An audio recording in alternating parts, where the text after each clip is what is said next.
Alright, we are live despite a little bit of delays from technical issues, and now it looks like my screen's froze. There it goes. Okay. Alright, so welcome to HUMANe Mind Live, episode 126. I had a different title for this episode, but changed it due to recent events. This either happened yesterday or earlier today. It's now titled BanHammer 2020. Obviously, a play on the popular series Warhammer. Anyway, so topics I want to discuss today is CHAZ got chopped, Rethink Floyd, obviously the BanHammer 2020, the real Southern strategy. That was kind of unexpected. Well, I mean, some of these topics are from last week, but I wasn't able to do anything last week. So, you weren't here 2 weeks ago, but I did a stream by myself and talked about a couple of topics, including CHAZ. But, so some of these are from last week and not necessarily this week, but there's been a little bit of new stuff that I wanted to talk about from this week. So I'm trying to cram all this into one episode. Hopefully we'll get it under an hour, maybe hour and a half. Alright, then I've got the Patriarch of All Inventions. That doesn't quite work. Because I wanted to say the father of all inventions, but that doesn't quite. I think I know where you're going with that. I wanted to try to tie it into the SJW nonsense, because that's... Yeah, patriarchy. Yeah. Alright, and then I feel it. So there was a topic I wanted to talk about last week, and I'm kind of glad I didn't. But there's a story that's kind of related, and we'll see if we want to talk about that, because I'm sure you're familiar with it. But I couldn't decide on a title, so what I've got here is either Excerzing the White Devils or No Noose is Bad Noose. Alright. And then we're going to talk about a Troothy Movie, and then I've got the ending clip. So... hopefully we can get all that done in about an hour. Sounds like a lot, yeah, let's hop into it. Let's do this. Alright. So the first thing is the video clip I've got up here. So CHAZ was the Capitol Hill Autonomous Zone that turned into CHOP, the Capitol Hill Occupied Protest. But that... so I can't remember what I talked about 2 weeks ago, because I know Tucker Carlson has been... doing a news segment about it as if it was an actual country, like a new fledgling nation. That'd have been pretty good. But now that it's come to a close, he did a little final segment on it. That was pretty great. Ending tonight on a poignant note, the end of an era.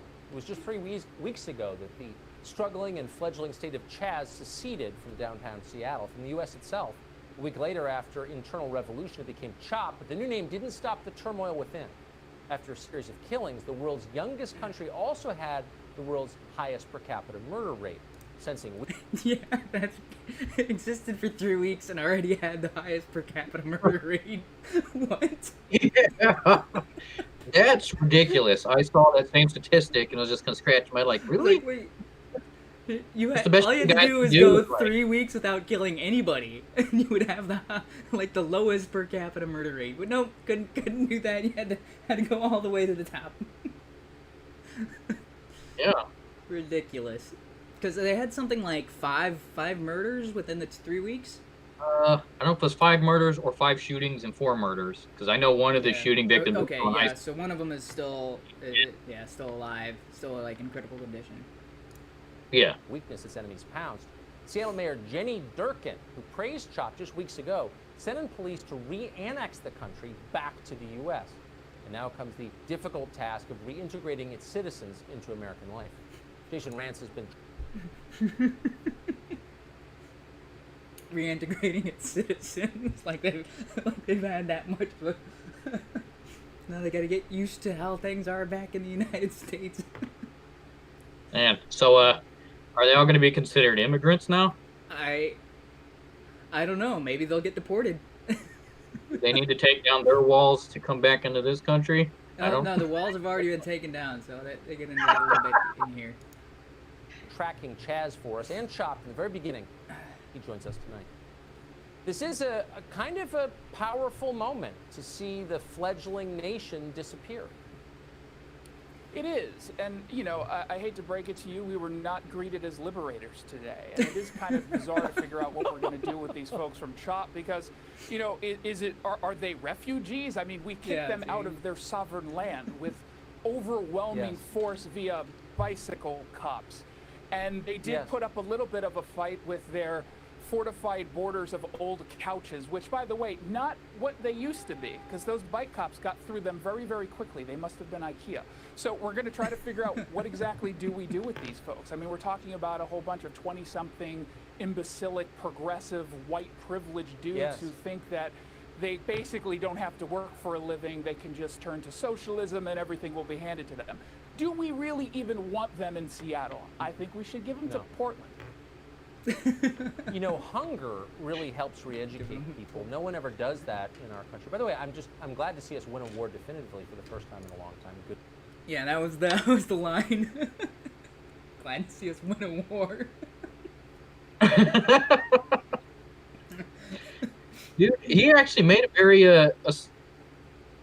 astute point there, where he said hunger can educate people very quickly. Mm-hmm. That's a tactic parents use with their children all the time. If you're mouthing off, you're arguing during dinner, you don't want to eat your vegetables, well, then you go to bed and you don't get dinner. Mm-hmm. Or we're taking this, and instead of having waffles or pancakes or something for breakfast, you're just going to have leftover whatever for breakfast.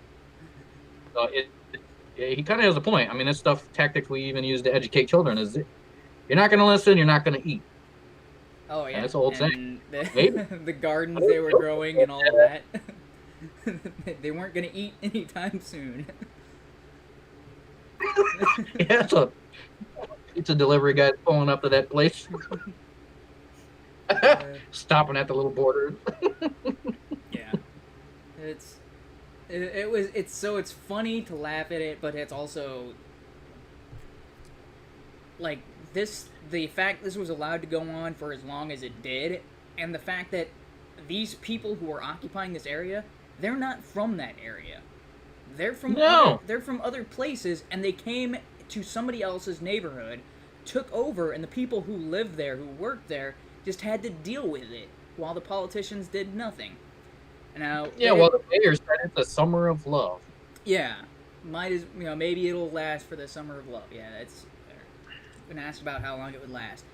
Now, that's the stupidest part of this whole thing. So there was already a shootout about a week ago in this place. That was the incident where the cops couldn't get in, where they were being actively blocked from going to the site of the shooting. So the emergency vehicles were also not allowed in because the cops need to pave the way to make sure it's secure, so that way then the emergency vehicles can go there and do their job. Yeah, so I was hearing some mixed stories on that. Other news avenues were saying it's not that they didn't want to get in, it's that they would not without the police. Yeah. Because it's you're not even let the police in and people are getting shot, why am I as an EMT going to go in there? I have no protection. Well, so it's not just the safety of the EMTs, but it's also protocol for most hospitals that if it's a shooting, they cannot go in unless the police secure the area. Correct. So it's not only for the safety of the EMTs and people in the ambulance, but it's the ambulance itself, the medical supplies that are in there. But I don't know if you saw. This is kind of a hypothetical, probably wouldn't occur in real life, but is not implausible. And then they actually did a show of Criminal Minds based on this, and actually it was a series of episodes based on this, where terrorists were plotting an attack on someone. And in order to fulfill this attack, they staged minor incidents like shootings and stabbings, and then waited to time how long the ambulance took to get there.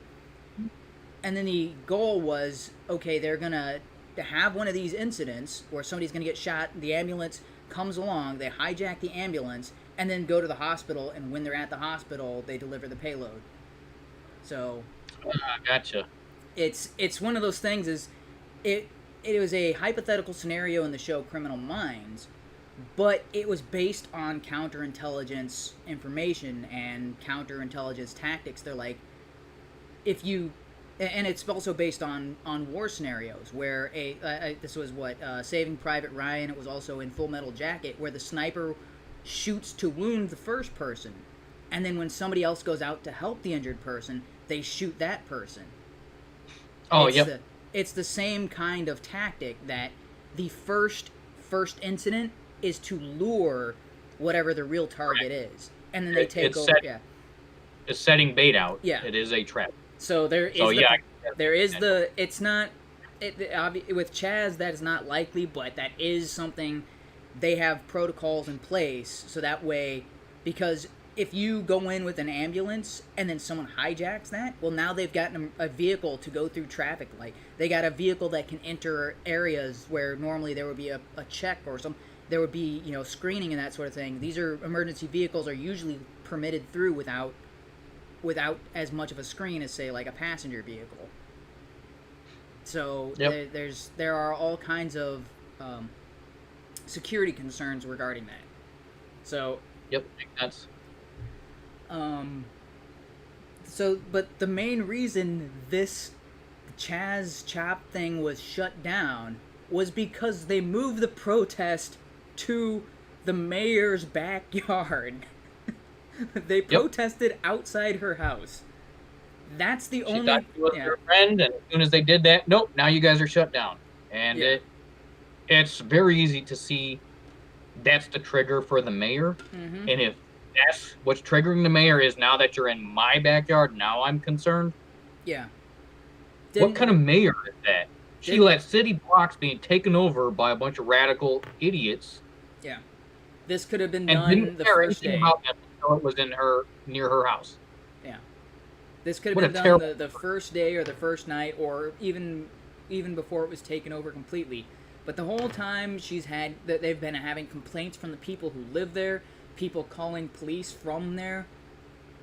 The just police response times in that area were 5 times longer than normal, something like that. Yeah, the police were being barred from entering.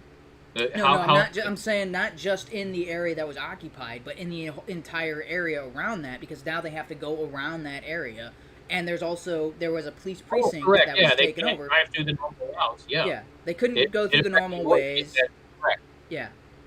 There's also, they didn't have access to that precinct where usually cops would be dispatched from, so they could reach that area. But now you've got a whole area that's, So they should have done this day one, or at least within the first week. And this shows that they could have done that very easily because they took it over without incident. And they swept it within like an hour. Correct. But it wasn't until it was her problem that she did what she needed, or what needed to be done. That's the worst part about this. Because in the meantime, the people who live there had to deal with all the nonsense. Although it did kind of it was kind of funny to laugh at, and Crowder did get a bit out of it by sending some of his crew members to do interviews and actually look at the area, and they actually rented out Raz Simone's his Airbnb. And they were broadcasting from his Airbnb rental. Yeah, but I mean, that's pretty good. This is some of the worst things about this, are that the crime rate it's not that it was unaffected, it's that it shot up higher than what would just be in a normal city area without police force, because somebody else took it over. And one of the original CHAZ occupants from whatever, before they got this militant group, was kind of a white activist, Antifa, non-binary, whatever, with sexual abuse issues. And I'd have to go look up the person's name, but they kind of stepped down because it was found out they have a history of suicidal tendencies and sexual abuse. I believe they call them, they or them was born woman and abused other women. And they were one of the leaders that started the Occupy, this occupation. But then after that, they decided to step down, and then that's when they had the other. Is that Raz? Is that the guy that was kind of in charge of the? Yeah, the guy who is kind of the warlord. The guy and basically started shaking everybody down, and his guys, goons, were the ones shooting at those teenage kids. Yeah. So that's the thing, is that the most absurd part about this whole situation is it was his unofficial police. Like, oh, cops aren't allowed here, but we've got people who are armed to enforce the laws of our occupied zone or autonomous zone or whatever they wanted to call it. And it was those armed, not cops, but for all intents and purposes did everything that you would expect cops to do. So all of this started because of the protests for George Floyd and the Black Lives Matter, incident. And here we have a case of them appointing their own people to act in the same capacity as police officers. And we know that there are 4 people who died in CHAZ. 2 of them were black men who were shot by the... so one of the victims that died, but another victim that was shot, that was 2 of the 5, were black. And they were shot by the armed, not really cops of CHOP/CHAZ. Yeah. It's like, so are you kidding me?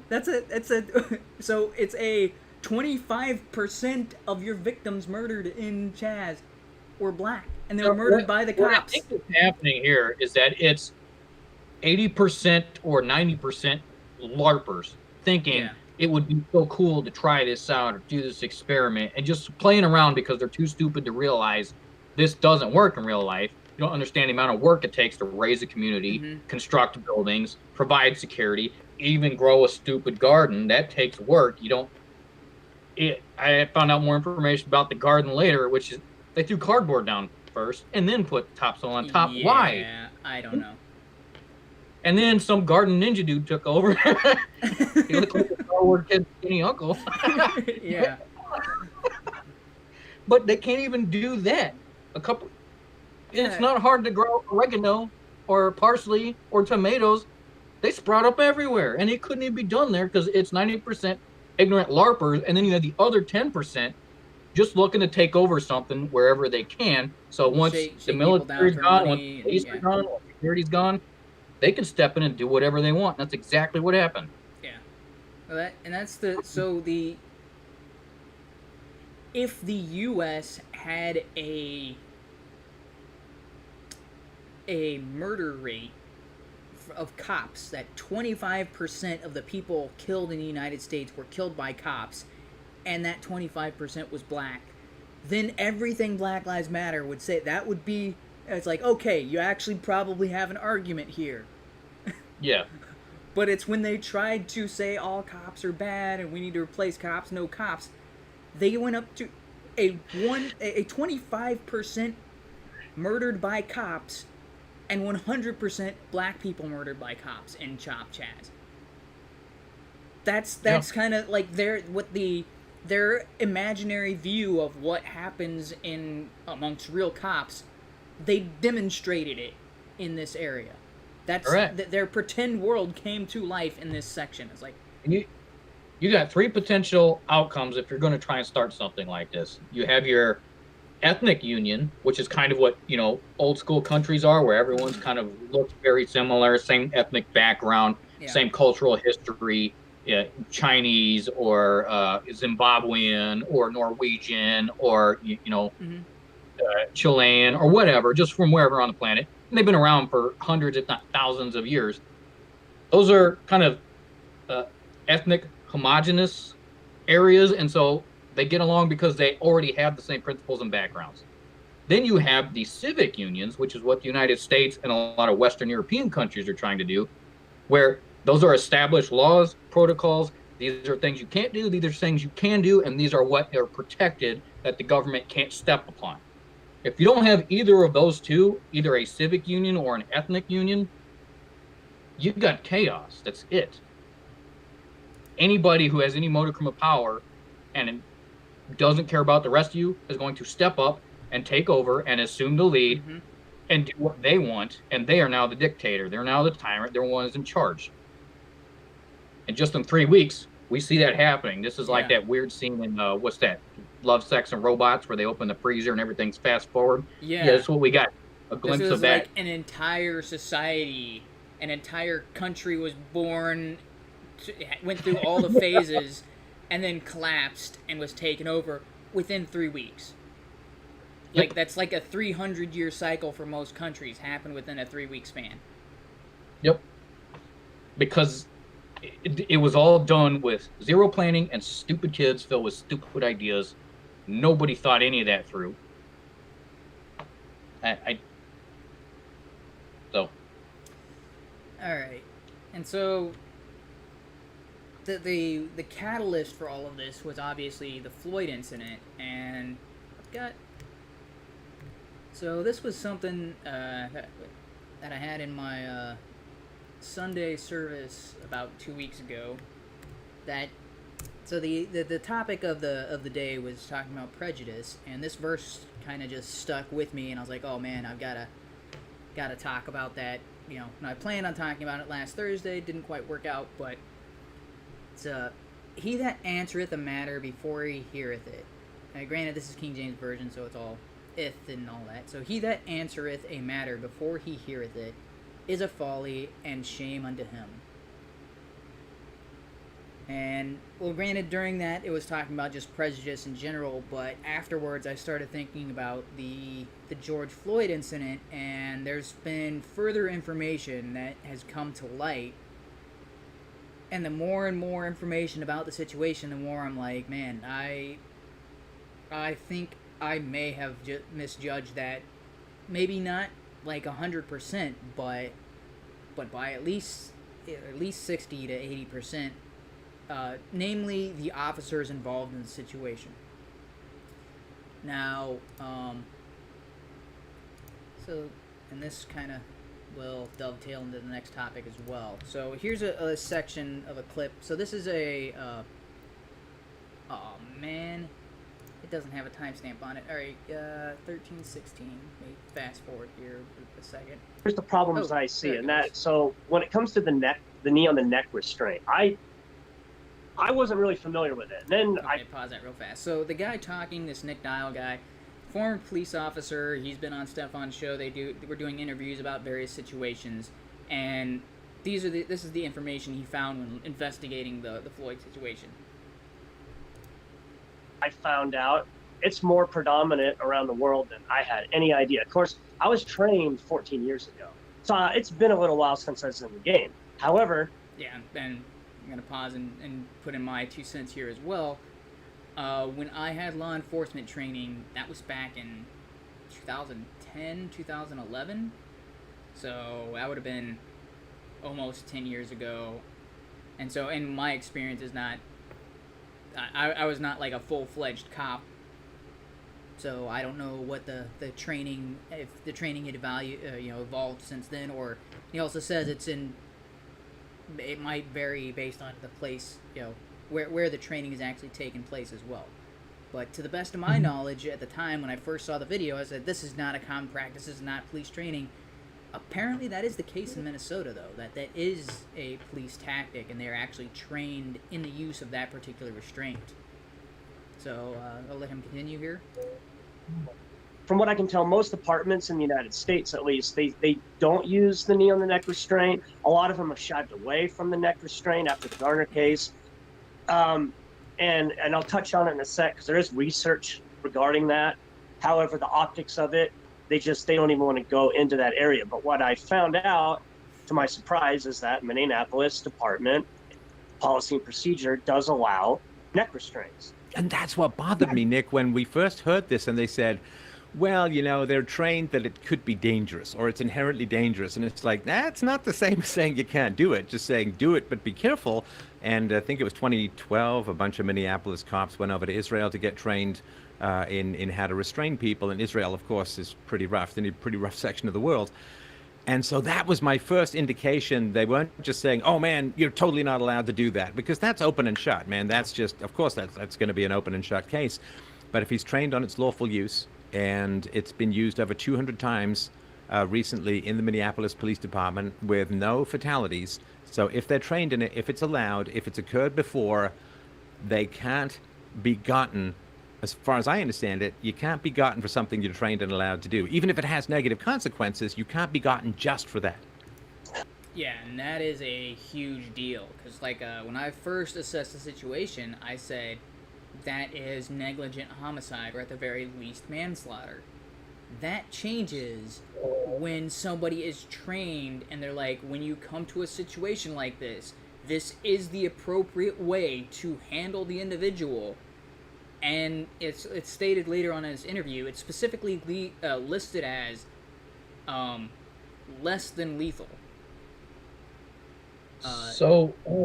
Okay. So it is not. It's so similar to a taser. It's not listed as non-lethal because there is a chance that someone is going to die. That's kind of, it's the nature. But the particular restraint they put him on is like, okay, there is a chance the person will die, but it is not likely. It is not the intended outcome of this. This is the safest way you can do what you need to do without going with an outright lethal force. So it's lethal, less than lethal, then non-lethal.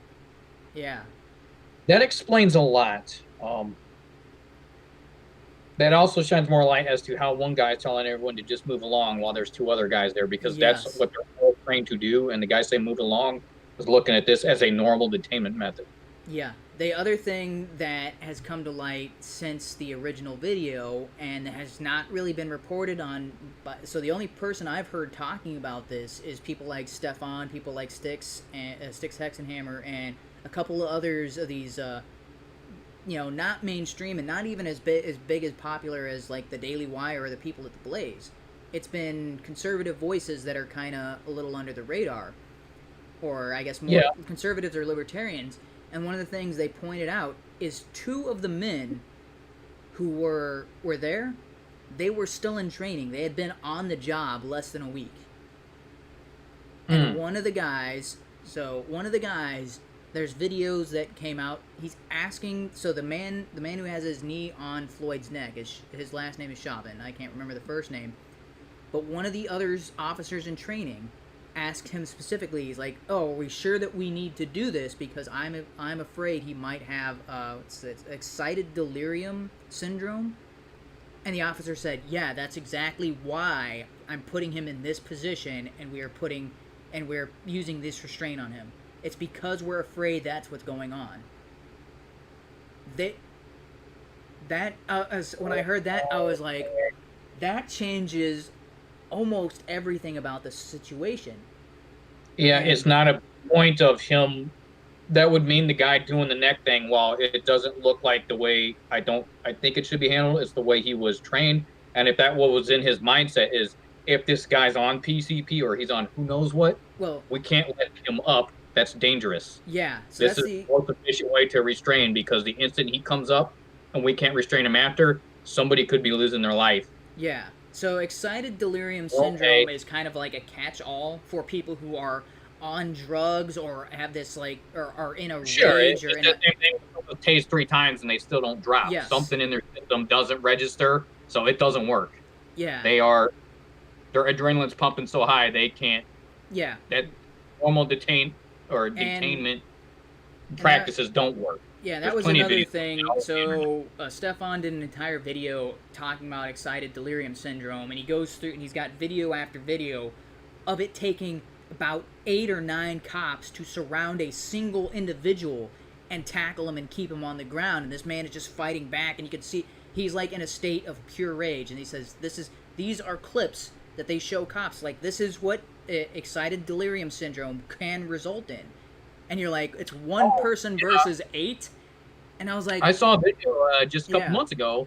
I don't know how recent it was, but somebody who appeared to be drunk at first, but also had some other stuff in their system. 6 cops trying to carry him down the street. Yeah. He didn't care. He was singing a song thinking it's all fun and games, but they had to have 1 on each leg, 2 on his sides, and 1 on each arm to carry him back to the vehicle. Yeah. So 6 cops. Yeah. So they don't really know what is occurring there, but it's a multitude of factors. But once somebody enters that state of mind or that state of so it's an adrenaline dump. It was any other substance in their system, but it's also a fight or flight. Like it's in most cases, like in Floyd, where he was going to go to prison for a long time, based on the charge and based on his previous record. Same thing with Rashad Brooks, and so a lot of these guys who are resisting arrest, they enter this, I need to get out, otherwise I'm going to spend the rest of my life in jail. It is a pure panic. So it's a combination of a bunch of factors. So it's the fight or flight, like it's me, if it's me or a life in prison, I choose death, and I'm going to try my best to fight this and get away. So it's that type of mentality, but then it's the substances in their system, but then it's not just the mindset. There's also a chemical change within their body themselves. Like, so, you've heard the stories of mothers lifting SUVs off of their children and stuff like that. It's a similar situation where you have one guy. Ordinarily, 2 cops would be more than enough. 1 cop is usually enough to take down a suspect.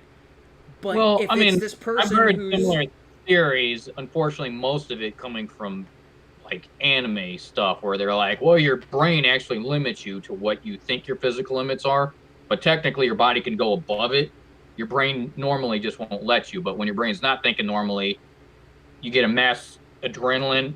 Yeah. You're actually doing a lot of harm to your muscles, could be doing harm to your body, but it's because you're trying to get out of the situation, so you will do whatever it takes. Yeah. And if you're in the mindset that, I've heard of that, but again, most anime stuff. Yeah, but there's psychological studies along this as well, and also there's video evidence of, it's like, dude, there's no way that person should be able to take on 8 cops at the same time when they're all trying to tackle him, and he's just throwing them off like they're ragdolls, and I'm like, dude, that is insane. But that's... And probably the best thing that should be done in this situation is to allow those police officers to go to a fair trial and explain, this is how we were taught, this is what we saw in the situation, this is what was happening, that's why we did it, we were trained, this is how you detain somebody. Mm-hmm. And let them speak out and let it happen, but it needs to happen fairly, because right now, just like with the Rashad shooting, that guy potentially from the DA's office potentially faces the death penalty. Yeah, that's ridiculous. That is an even more ridiculous scenario. Even just watching the video, nobody is saying, well, that's absurd. He obviously just murdered him cold blood. I mean, you see him firing back with the taser gun. Yeah. You see him slam the other dude's face into the pavement. You can see it. It's all all in the clip. That's so like, I can understand the misjudgment of the George Floyd situation, because I thought I was in that boat, and the more I'm learning, I was like, yeah. Well, I mean, that was my initial. They now I'm starting to see they probably have a very good defense whenever this goes to court. The other guy, I was like, that seems like that is like textbook lethal or reasonable use of force. That is like most the exact scenario they would give you when they're determined when they're explaining it. Officer gave a mild concussion to one, stole the police weapon, ran off, turned around, stopped to fire it back. At that point, what other option do you have? You need to stop this guy at all costs. Yeah. That's exactly what police training, military training, private security, any kind of training like that, that's the incident where, yes. That's the textbook reasonable use of force scenario. That's like, it gets to the jury, and the jury's kind of like, all right, unanimous, this guy's fine, yep, all right, 5-second deliberation. I would say with extra info, and I will admit I haven't done that much looking up on the situation, but it's not because it's more of, I saw George Floyd's death being used as just a prop. Yeah. Anybody talking about it isn't actually talking about George Floyd. Yeah. When they mention his name, they're basically saying, insert black guy here, white cop here, and this is what we think is happening all the time, everywhere. Yeah. He's just the next unfortunate person in this type of arrest or detainment that happened to lose their life. But with this extra information, I could admit maybe I was wrong, because that's the first thing I thought is, who kneels on someone's neck like that and he's saying, I can't breathe? What a terrible...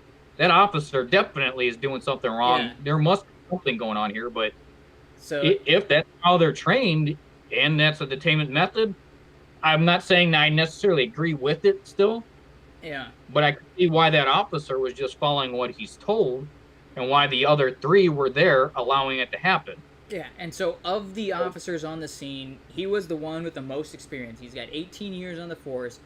He was one of the people. That's the reason there was 2 trainees there, was because he was actively training them. He was teaching. He was showing them the ropes. Yeah. And this should have been a run-of-the-mill apprehension and booking. And so, yep.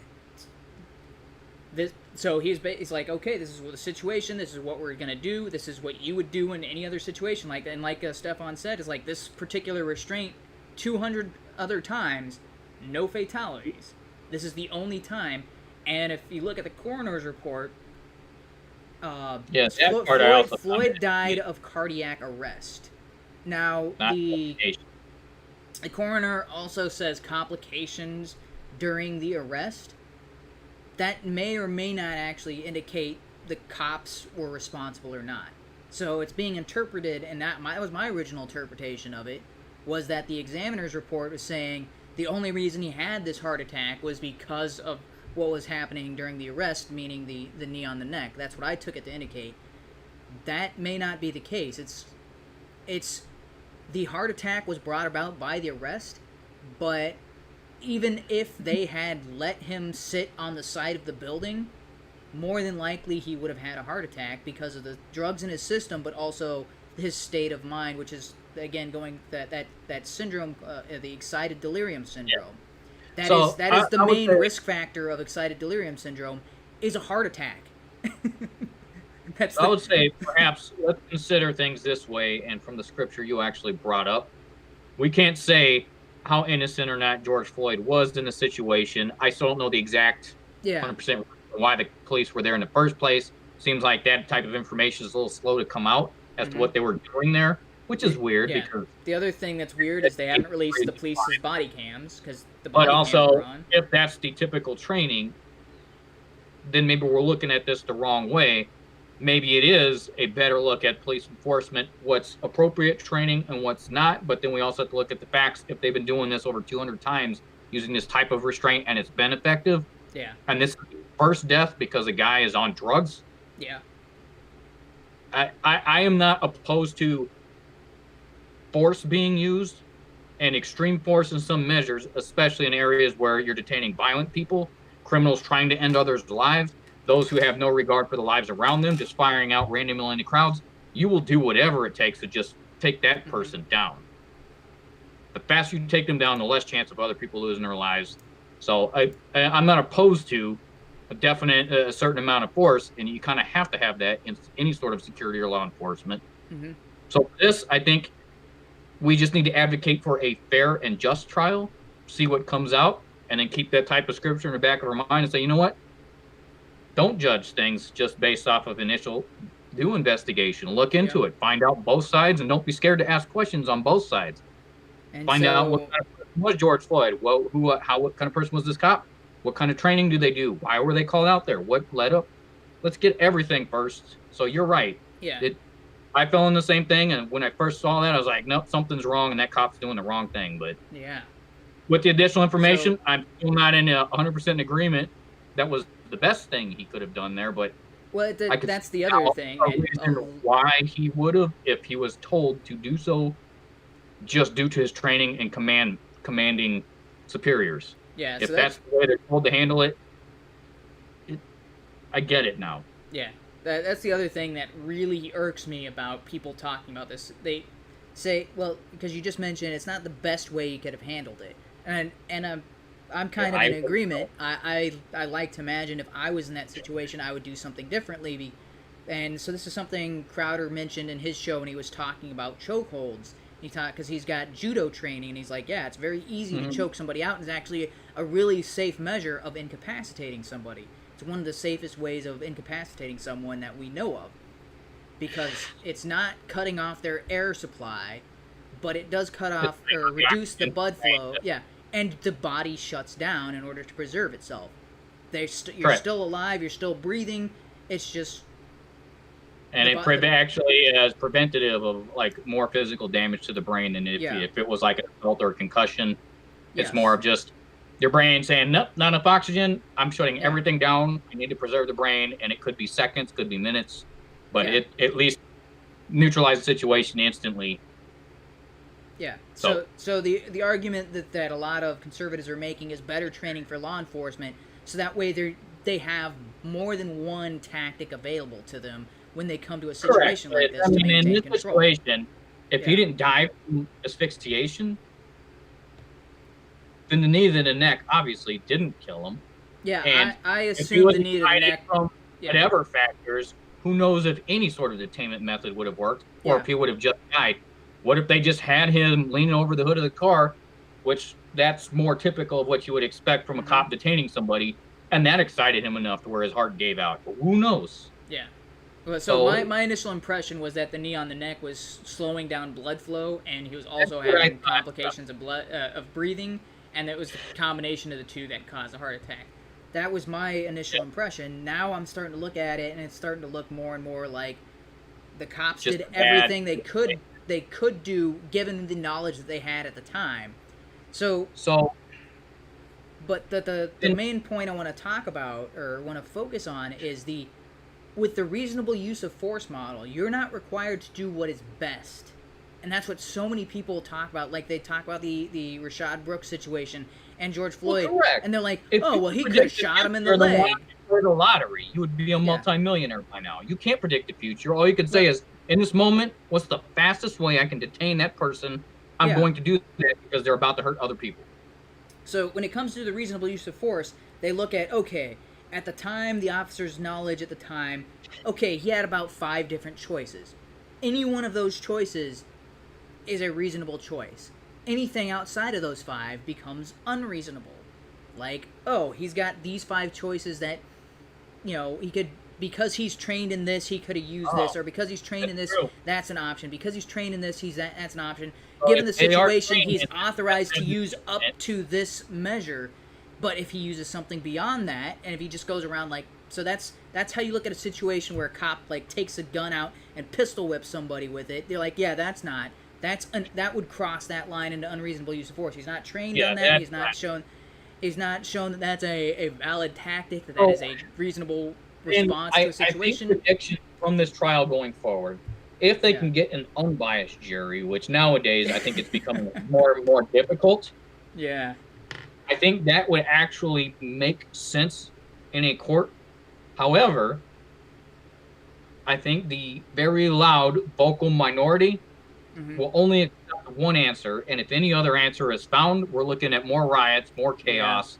And I think Minneapolis, having already caved in as much as they have, already know that and will not be willing to. I think this is in the dangerous territory of this being an unjust trial. Yeah. And that's the other thing, is they up the charges against them to further guarantee that there's no way a jury would find them guilty of the new charges. I'm convinced, even if it's even as unfair as a trial can be, the charge that they tried to leverage against them that's currently against them, it does not apply. And the jury's going to have to be based on the charges, we want these guys to go to jail for forever, but based on the charges you guys brought us, we can't. They don't match the definition. Really, shift all this around is just a bit of honesty. That's it. If the mayor of Minneapolis and the governor of Minnesota Minnesota, right? Yeah. Those who are actually in charge, the director of the police department, if they could come forward and say, in the trial, give accurate account and say, yes, this is the way we trained, and yes, this is what we would have actually expected from an officer, because that's the way we've been training. After this incident, we now realize this may not be the best tactic to use. But it is one that we train people to use, and we tell them this is something they can use in that situation. Correct. So what they could use this and say, we still need the police, and I think defunding the police isn't going to correct your situation. In fact, I think having accurate funding and a clear transparency as to what we're doing as a police force will allow you to better see what we're doing. So we need a little bit more money to put our training transparent, show our training activities online. This is what our cops are taught to do. If you're ever arrested or if you're ever detained, this is what you can expect from our officers. And this is the way we'd expect you if, kind of like an open discussion between the public and the police, stating, here's how the police are now being trained. We're not going to put our knee on your neck, but we will do this if we see these signs. If you're innocent of anything, don't resist. Instead, just put your hands on the wheel. Don't move. Answer questions. Let the public understand what police are expecting from innocent civilians to mitigate a situation before it ever starts. And that's going to require some money, but having an honesty like that, stating, we thought this the best training for our officers, and it turns out now we do have a death and it's controversial. We're going to rethink it. Yeah. But in order to rethink our training, in order to have more transparency, in order to have more body cams, we still need funding. And we're only doing this because we want to do a better job for you. Just honesty and openness would resolve pretty much everything, and at least allow to honesty and openness from Democrats. That seems like asking a lot. Right, that's like squeezing blood from a stone, right? But they won't admit part of the fault may be on us because we didn't view other types of training, or we thought this being the best, and now we see it may not be. Perhaps that was a fault on our part, stating this is the only way we should be training instead of looking at alternate methods of detainment, whatever. Well, that's the other thing is... It's not saying it's entirely our fault, but we definitely have a hand in it, and so we'd like to help correct. Just that openness makes you open to the public, makes them trust you, but... Yeah. So I know when I was, was getting law enforcement training, because I was Security Forces augmentee, and in order to do that, I had to continually, every time... That was an annual requirement that you had to go through a training program. So you'd go through the day of, it was a 2-day shooting program, or no, it was a 1-day shooting program. It was originally 2. Then it became morning instructions on the firearms. The afternoon was all, actually shooting the weapons and to meet the requirements. So in addition to that, there was a 4-day program where they went through all the other training that is required of a law enforcement officer in the Air Force. That is an annual training requirement for people who are practicing law enforcement in the Air Force. The requirements for police officers are not even that strict. A lot of the times, the training isn't renewed for several years. They're not even required to do firearms training on an annual basis. That's kind of across the board for police officers in the United States. They go through the police academy training and they become an officer, and then after that, it's like maybe once every 4 years they get firearms or something. Well, we had that issue down in was that Georgia with Aubrey? Yeah. Where the police actually called this other guy because he's been helping out for years, but he wasn't even authorized to make any sort of arrest. His license to do that expired years ago because he didn't renew his training. Yeah, but he wasn't acting in the capacity of a cop. Hey, check it out, and now we got a terrible situation there. Yeah. So it almost seems we would need stricter training and better funding to make the police more, I would say, not militant in the fact is domineering, but militant in the fact is organized and on the same boat, on the same page. Yeah. Almost nationally, just to say, here's the standard for police training. Let's make a national standard. This is what's expected. Body cams, this type of detainment, this type of action. Yeah. Here's how you handle these firearms, these situations. And once the standard, keep things open and transparent with the community. Yeah, so as far as I know, most police requirements is just a physical evaluation. Like, they got to pass the physical standards, and that's like once every 2 years. Or maybe once every 3 years. But the firearms training, maybe once a year, maybe once every 2 years. And all the other training is kind of optional or just as it comes along. And it's not built into the system. Like mental stress training or situation assessment training, stuff like that? Yeah. Is that? I don't know. Most officers will only get that in police academy, and then after that it's, well, good luck. Yeah, but so I mean, it's obviously shifting. Society is shifting. Yeah, We got those need to rioters become right a now. situation where that becomes a monthly sort of thing. It's like, okay, we're one day out of the month, you're I would doing say at least submission hold training. biannually, if not quarterly. Yeah, There something needs to be along a those renewal of lines. that type of training, Yeah. and those officers should be compensated for that training, putting their lives on the line and going through that extra physical stress, mental stress, being part of the elite.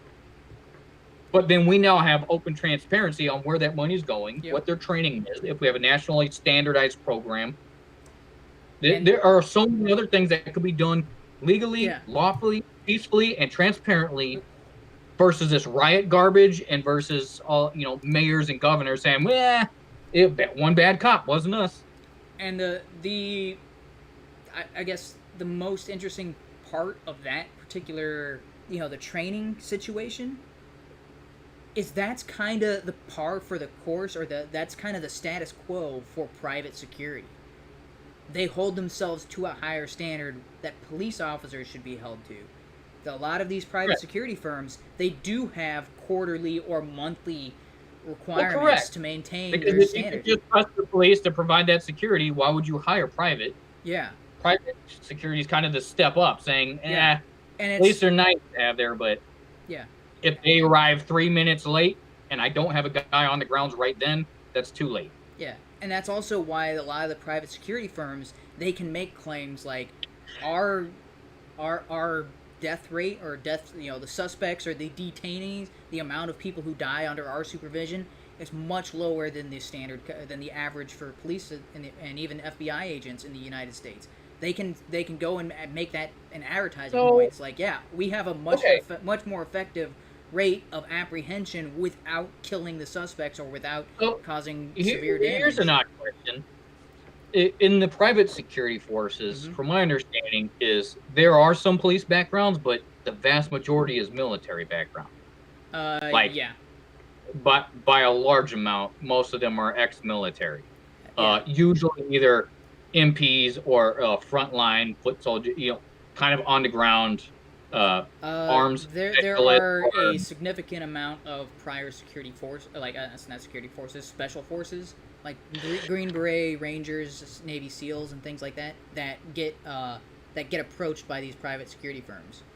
So if they know that if you're a special training, like paratroopers are also included in that, they're like, yeah, you're like the best of the best, the military. We want you to join our security firm.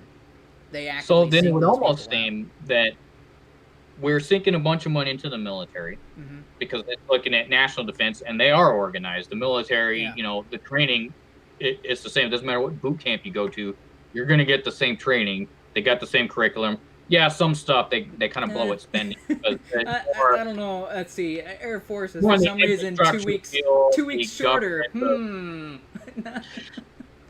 But when it comes to combat efficiency, or when it comes to a training for life or death situations, that training kind of standardized across. Yes. Yeah. For boot, just your basic. This is how you preserve your life and how you maintain yourself. Also, the strict adherence to order or I guess hierarchy of power within that military entity. Well, they so have you have that various level of officers, and that's kind of, it is important. So you mouth off to the wrong guy, and even if he's only 1 or 2 tiers above you, he can talk to somebody and make your life miserable. Make your life miserable. Whereas in a police force, sometimes that happens, but it's more of just, you got your officers, you got your detectives, and you got your police chief, and that's about it.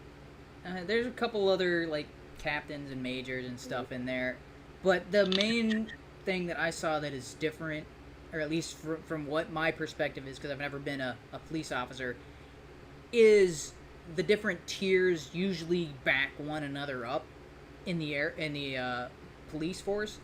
That's not necessarily the case in the military.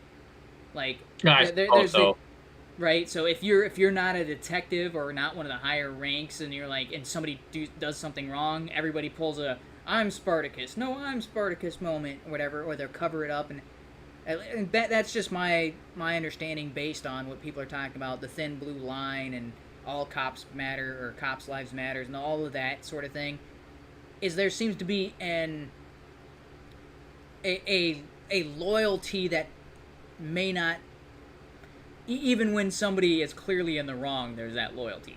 Now, that's one of the things that it probably does happen in the military, but in the military, when I was going through and when I was trained, it's like, yeah, there is the law of armed conflict, LOAC, law of armed combat, or no, it's law of armed conflict, sorry. And then there is the Universal Code of Military Justice. No matter what you do, on or off base, the entire time you are enlisted, you are subject to both of those. Usually the law of armed conflict doesn't apply unless you are in a combat zone. But there are measures within that still apply regardless, because and usually those things are just copied into the Universal Code of Military Justice. But basically, there are certain actions that you cannot do, and if you see somebody else doing, you have an obligation to report to somebody that's in a superior position. If you fail to report that, you're just as guilty, and you get punished. Same thing. So for the law of armed conflict, it's a little easier to point out. Like, if you see somebody unload a clip on a group of civilians, you are required to report that to someone and be like, dude, and apprehend the individual, stop them. You are not authorized to just shoot random civilians. Apprehend that guy, right. See that guy gets taken to a court martial or whatever. Make sure that he gets appropriately punished. There's similar things on civilian sides. When you see somebody in uniform actively breaking the law, you have an obligation to report that person. If you see somebody outside of uniform and they're breaking certain things that are in the Universal Code of Military Justice that are not necessarily illegal, but are unlawful for a military member to do, one of those things is, and this is kind of bizarre, is there's actually a section in there that's not always enforced, but it's called carnal knowledge, and usually what that's referring to is having an affair. So if you know of a military member who is married, but they're cheating on their wife with somebody, you have an obligation to report that to your superiors because they are violating the Universal Code of Military Justice. Gotcha. That's not illegal to have an affair, but it is while you're serving in the military. And the reason because it could be detrimental to the unit morale, brotherhood or the camaraderie, but also the uniformity within the military. And it's especially some people may not agree with it. They may not like that guy, but if it's out in the open and they can, they now are aware of it and can put people in the right compartments and say, okay, you effed up. Now your troop doesn't trust you because you're cheating on your wife.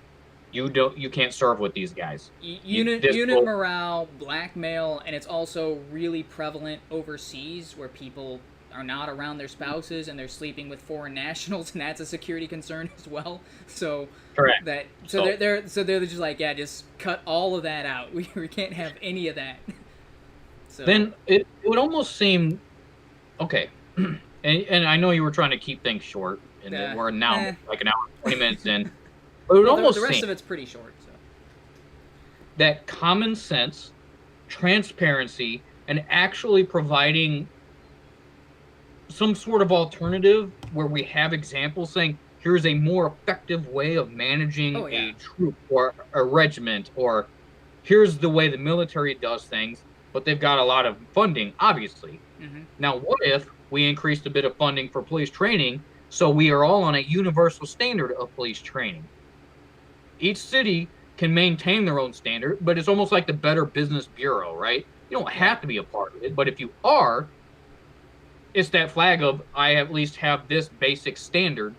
That's the reason the BBB is in operation, is businesses want to maintain that kind of golden gleam about themselves and not have any negative comments or what have you. But if there's at least, this is the bar for the national standard for police force, and then there are reviews, and does your police force measure up? Does yours? No, yours doesn't. You don't necessarily have to, and if you don't have the funding within your district or within your state, that's fine. And if people are still okay with that, understand you're not up to this bar. But I'm almost wondering if it should be more of a militaristic bar with the same sort of standardized military training. You have to go review every couple of months for, firearms and for mental stability and things like that. And you obviously have to do your health checks and make sure you're physically able to be a police officer, able to handle these situations. But to have a national standard and say, so when we do have an incident like this, we can say that's the national standard. We all knew this is the way to detain somebody. Yeah. There is no controversy. And when you have somebody who's doing something outside and it turns out the department fell below the bar, then it's kind of on that department. Why? Yep. Did they not have the funding to get the training to build up to the bar, or was it just the one guy? At least now it can be isolated instead of just all white cops are bad or all cops are bad, or they fund the entire police force here in whatever major city. It almost seems a little bit more investment. And if Republicans could propose that and actually push these ideas out and say, look, no more kowtowing, no more, hey, we're going to put some bans on these and some bans on these, and hopefully that'll appease. Just say, no, we actually need a little more money. We're going to make it a bit more militaristic, and it's not militaristic on the people. It's more militant on our officers. They must maintain a standard or they're out. Yeah. We will not accept subpar police officers. This is the golden standard for the entire country. If you can't at least make this, then you're not considered on par. Yeah. You have failed. Same thing with boot camp. You can't pass boot camp. You're not in the military. You go back home with your tail between your legs. And you also, if you can't maintain the standards, you get kicked out early. Correct. Okay, there's annual requirements. There's quarterly requirements. And people have been kicked out for not maintaining those standards. Correct. So the big one is physical. And with the strict fitness. standard, that reduces the risk of having any sort of corrupt or dirty cops, which could be a lot. There's a lot of 90s movies, early 2000s movies on that. I'm sure that's Hollywood's tangled in people's minds. I really doubt there's that many dirty cops out there. I'm sure there are some. I don't think it's as prevalent as what Hollywood made it out to be, but it would actually eliminate a lot of that. Because if you're a dirty cop and I have any awareness of it, and it's ever found out you're a dirty cop and I had awareness, I lose my entire pension. I lose everything. Yeah. I'm now taking down with you, even though I had nothing to do with it. It's up in my interest and my family's interest, my children's interest for me to just be a good cop. Yep. That's what that incentivizes, is better actions among the majority. So why aren't Republicans advocating for things like this and saying, I don't know, it's not a lot of extra money, but this is a way to get our police in line, make sure it's transparent, make sure the public knows what the training is. You can watch the training, you can view videos, you can review all the body cams, make this a standard. So that would be what I think would be the best approach to this would be to establish a federal training program where they go around to the different districts or the different police sections. So I don't know exactly how they're divided, and be like, okay, we are the ones in charge of training. You can request us to come down. We'll go through all this training with you, the various chokeholds that are accepted, the various tackles, the various takedown maneuvers, the most effective way of doing this, the proper way of doing this. That way, and then that would be the same standardized training they give to all different departments. And if the training is maintained at the federal level, the individual departments can have whatever they want to supplement on top of that. But I think that training requirement has to be something maintained at a federal level. Correct. And if there's something that is considered later on inhumane or not a proper technique or not something that should be done against American citizens, that can be taken up through the federal court and declared, hey, we need to readjust our training at this level and our curriculum because, yes, we are in agreement. This should not be done on American citizens by our own officers. Yeah. And that can be redacted or removed or not redacted, retracted, or removed and corrected. And so anybody outside of that scope, then you're just blame your local your police department because they're not following. They're not on that standard. They're not on that guideline. But it would also allow federal backing of police officers and police departments. In addition, if it is found out due to this practice that is now nationally known, televised, understood, and transparent, that an incorrect action has taken place because of that training, You can take that up to the Supreme Court and actually have a valid argument. Yep.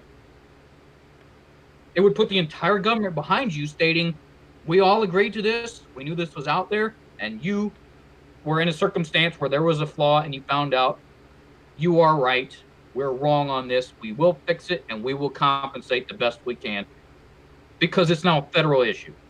Yeah. What we see in Minneapolis is just BS. And wait, is Minneapolis with that mayor who I don't know if he's the mayor, but Eric Holder is the name that keeps coming to mind, because his son is like a Antifa. Holder. Eric Holder. He was the Attorney General under Barack Obama. He's in Minneapolis. Okay, no, that's not who I'm thinking of. He's the one who upgraded the charge from 3rd degree to 2nd degree. No. The actual mayor, Minneapolis, Jacob Frey. Okay. Justin Trudeau wannabe. Oh, that guy. Oh. Yeah. Okay. Then you actually can't have situations like that where he's going out trying to appease the mob while decreasing the validity of his own police force, ultimately just to come out and say, I can't entirely abolish the police force, and everyone's saying, get the F out of here, and him walking with his head down. What a disgrace. Mm-hmm. Freaking mayor of a major city, and you let that happen to you? And you tried to put your police force under the bus? Yep. Ooh, man, that just irritates me. It gets under my skin. No honor there, no integrity at all. But if the police training in the police force, and at least at a base level, that was all standardized, then it no longer is reliant on those mayor's shoulders or even a governor's shoulders. It's at a federal level, same thing with military training. I think that's where it should be. And I think that's what Republicans should be pushing for, not a defunding, but a slight increase. But a standardized. More efficient, more standardized, and more transparent police enforcement. So that way, when things go wrong, you've got the government behind your back stating, yep, you're right, that is not what we trained, or yep, you're right, we have failed in that training. The same way that all of the other federal cases go, you now have government behind your back. You now have the civil union that the police are trying to protect and that everyone's trying to preserve. That's now on your side. Let's do that. That sounds sounds a hell of a lot better than get rid of the police entirely. Or the halfway the executive order that Trump did, which was, we're gonna ban chokeholds. It's like and the other proposed thing ban chokeholds unless there were like certain discrepancies where chokeholds can still be used. Yeah, it was a half-hearted little, hey, maybe this will appease you sort of thing. It's definitely seemed like the wrong maneuver. I mean, I get where they're coming from. And who was the other? Definitely seemed half-baked. There was another governor that was like a big proponent of a defund. He's a senator. Oh. Tim Scott. Yeah, Tim Scott. That's the guy. Yep. So that was the bill that was proposed.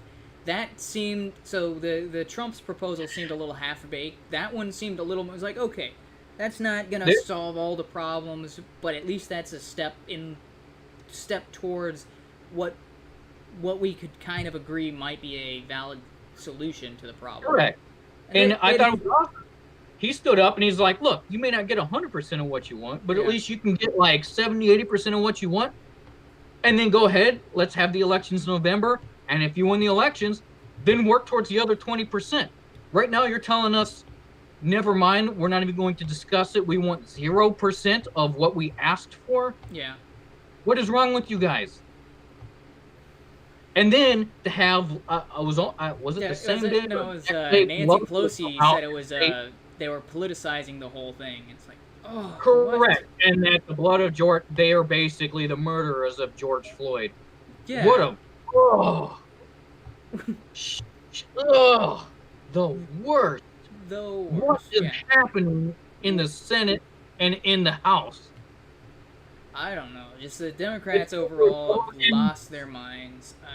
The stupid thing is, about a year ago, year and a half, not a year ago, I would say about 6 months to a year after Trump got elected, we had all these powerhouses in the Republican side, Lindsey Graham, and it's a bunch of everyone touting out, dude, we're now actually going to start setting down the law and conserving what we mean when we say conservative. And then it kind of dwindled. Yeah. And now we've got a couple of people in the Senate actually still trying to stand up and have a bit of a backbone. And I was very appreciative of what Tim Scott was saying. Yeah. But some of them have just kind of dwindled and disappeared. And I don't get it at all. And condemn rioting even or looting and say that's not a protest, that's you breaking the law. Yeah. Here's a protest, which is the law. This is not the law. You have broken the law, not a peaceful protest. So, yeah, there's still... It does say peaceably assemble in the First Amendment, so that's definitely a requirement to be protected under the law. It's worded in there, like, specifically. Yeah, there's still, like, a handful. You could probably name them, like, Cruz and Tom Cotton, Tim Scott, Howley. What's that Jim guy's name?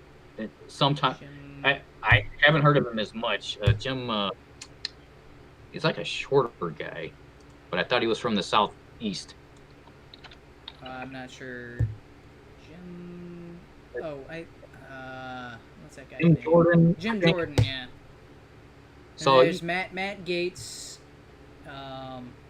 But I mean, honestly, so there's but you're talking about like there's like maybe 10 total people who are who are consistently coming out and standing up and doing the right thing. You're like 10 out of the House of Dan Crenshaw. It's like the majority of the those Senate. are like senators and representatives, and there's like maybe 10. Where are the rest of you guys?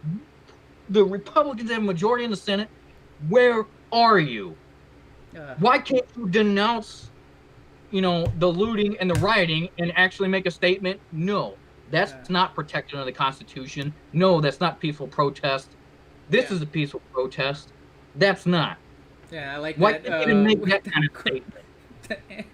What do we got? What's the, not Andrew Cuomo, but Chris Cuomo. Where does it say that these protesters have to be peaceful? Yeah, it's in the First Amendment. The First Amendment, where it says peaceably protest. Yeah, peaceably assemble. Maybe assemble is. I think that's exactly why they put that word in there, because that was already known. Protest, yes, they've been a part of America for a while. Massive difference between a Martin Luther King protest walking down a major street with hundreds of thousands of people in tow and nobody dying. Nobody's buildings being set on fire. No buildings being demolished. No one losing their business. That still sounds pretty peaceful. The Million Man, or what is it? Million Man March? Mm-hmm. Is that what it's called? Yeah. Still men peaceful. Gathering together in unity on certain subjects. Yeah. And nobody's being shot. Nobody's dying. Nothing's set on fire. Excellent examples of good protests. Yeah. Smashing windows with bricks. Did you see assaulting people and setting things on fire? Not a good protest. In fact, that's illegal. Did you see the Candace Owens interview on Sunday with Mark Lamont Hill? I did. I've seen some of her recent tweets. No. So I think she's amazing. But the Mark Lamont Hill made me so infuriated because he tried to compare the current riots with Martin Luther King Jr. He was like, "Oh yeah, we're doing the same tactics as Martin Luther King Jr. We're doing the same thing," and I was like, "What? No." His movement was entirely peaceful, and she pointed this out. It's like, okay, Martin Luther King Jr. and that whole civil rights movement worked because they were peaceful, and the cops were doing injustice to them, loosing dogs on them, shooting them with water hoses, and so everybody looking at the situation were like, the cops are the bad guys. We're the bad guys. But when you look at a situation where it's a bunch of people burning down buildings and attacking other people, killing people for defending their property and taking things, and you're like, oh, that'll show them. That'll show them the same way Martin Luther King showed them. What? to say the two are the same is absolute insanity, man. But there are a lot of Democrats who think that, oh yeah, they're just different tactics. Ugh, man. The reason the civil rights movement was effective was precisely because it was peaceful. Everybody could get behind that and say, like, anybody who's attacking this, they're the bad guys. Anybody who's using violence to stop this movement, they're the bad guys. It's it's very easy to see whoever's using violence in a situation, they're the bad guys. It's like that, oh, what show was that? Was that Blackadder? Or it's some British TV show, not Monty Python, where the guys are in their Nazi uniforms and they look down and, like, he's got a skull on it. He's like, do you ever think we're the bad guys? He's pointing at a skull on his uniform. It's kind of like the people rioting and burning things down. Did they ever think, we're the ones destroying things? Do you ever think we're the bad guys? Nah. That sounds like something that would be in Blackadder. That was a Rowan Atkins. I don't know if that was a movie or a TV show. It was a sketch comedy British show. But yeah, that was a Rowan Atkins. Yeah. Mr. guy. Yeah. Yeah. Oh, that also had. I think that had a house in it. The house. Yeah. Laurie. And some guy. I think it had Stephen Fry and Hugh Laurie in it. So. Yeah, a couple guys from the Monty Python in there. Yeah. But yeah, I mean, ultimately, if there is something wrong, yes, it should be fixed. But you cannot fix that wrong by doing other wrongs. That whole simple adage of two lefts don't make a right, or two wrongs don't make a right. Yeah, it sounds silly, but it obviously comes from common sense, just normality of things. You can't murder someone and then say, oops, and if I murder everyone else that finds out about it, I will eventually get away. Yeah. No, instead, you're going to be a mass murderer. Yeah, and I like my play on that phrase. It's the two wrongs don't make a right, they make a leftist.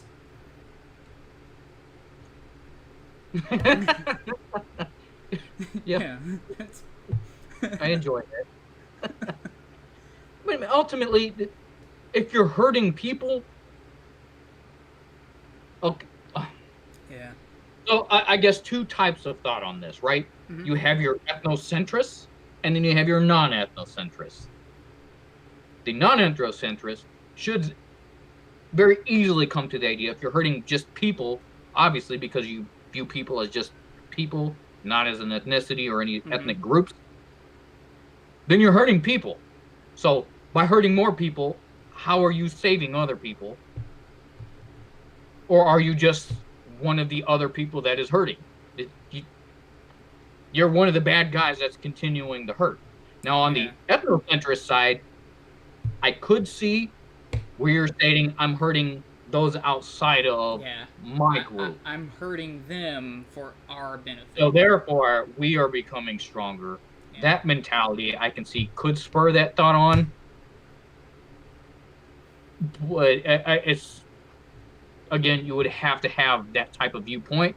And if you are ethnocentric, that's kind of the definition of racism, or what everyone is stating should not be acceptable in Western society. Kind of, you have agreed to what is not accepted here in this country, or even in, various other European countries that are still semi-Western culture. I hate to even use that term Western culture anymore, because it's kind of, what does that even mean? It's broad, but it's specific enough to there is a Western culture, like European Christianity based origin. Judeo-Christian is usually the term. Judeo-Christian basis, sure. Or Judeo-Christian with a bit of Greek. Dang, forget the term. Like democracy. Not democracy.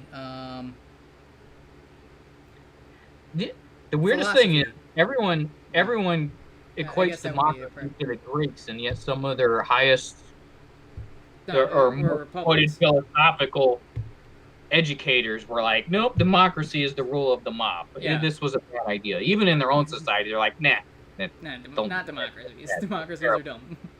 Yeah. So even in the civilization that supposedly created democracy, they were like, you got to have some rules. Stoicism, that was it. Yeah, Greek Stoicism plus Judeo-Christian values produced what is most commonly referred to as Western cultures. Sure. Because you have unquestioning faith in a deity and a religious binding mixed with a culture that questioned every damn thing, like everything. Yeah. Are we actually there? Is this actually the truth? Test it. Blend it together, and what makes sense, and whatever bound together within Christianity or Judeo-Christian probably is the most thing we have the truth that we can get to. Yeah. As far as we can perceive. So a society that stuck with more morality-based arguments, and a society that said question everything, blended them all together, and bam, you have one of the most productive societies in the history of the planet. Yep. All right. And all of that is just based on the idea of a human, the potentiality. We are about an hour and a half into the stream, and I do have a couple other topics. Oh yeah. Let's move on. Okay. Move on. So if you couldn't tell, I've got library.tv pulled up here for Stefan Monalou, and the main reason for that, let's see if I can get this pull up in the stream, is this right here. And I don't know if this happened yesterday or if this happened today. Oh, whoops, that did not copy.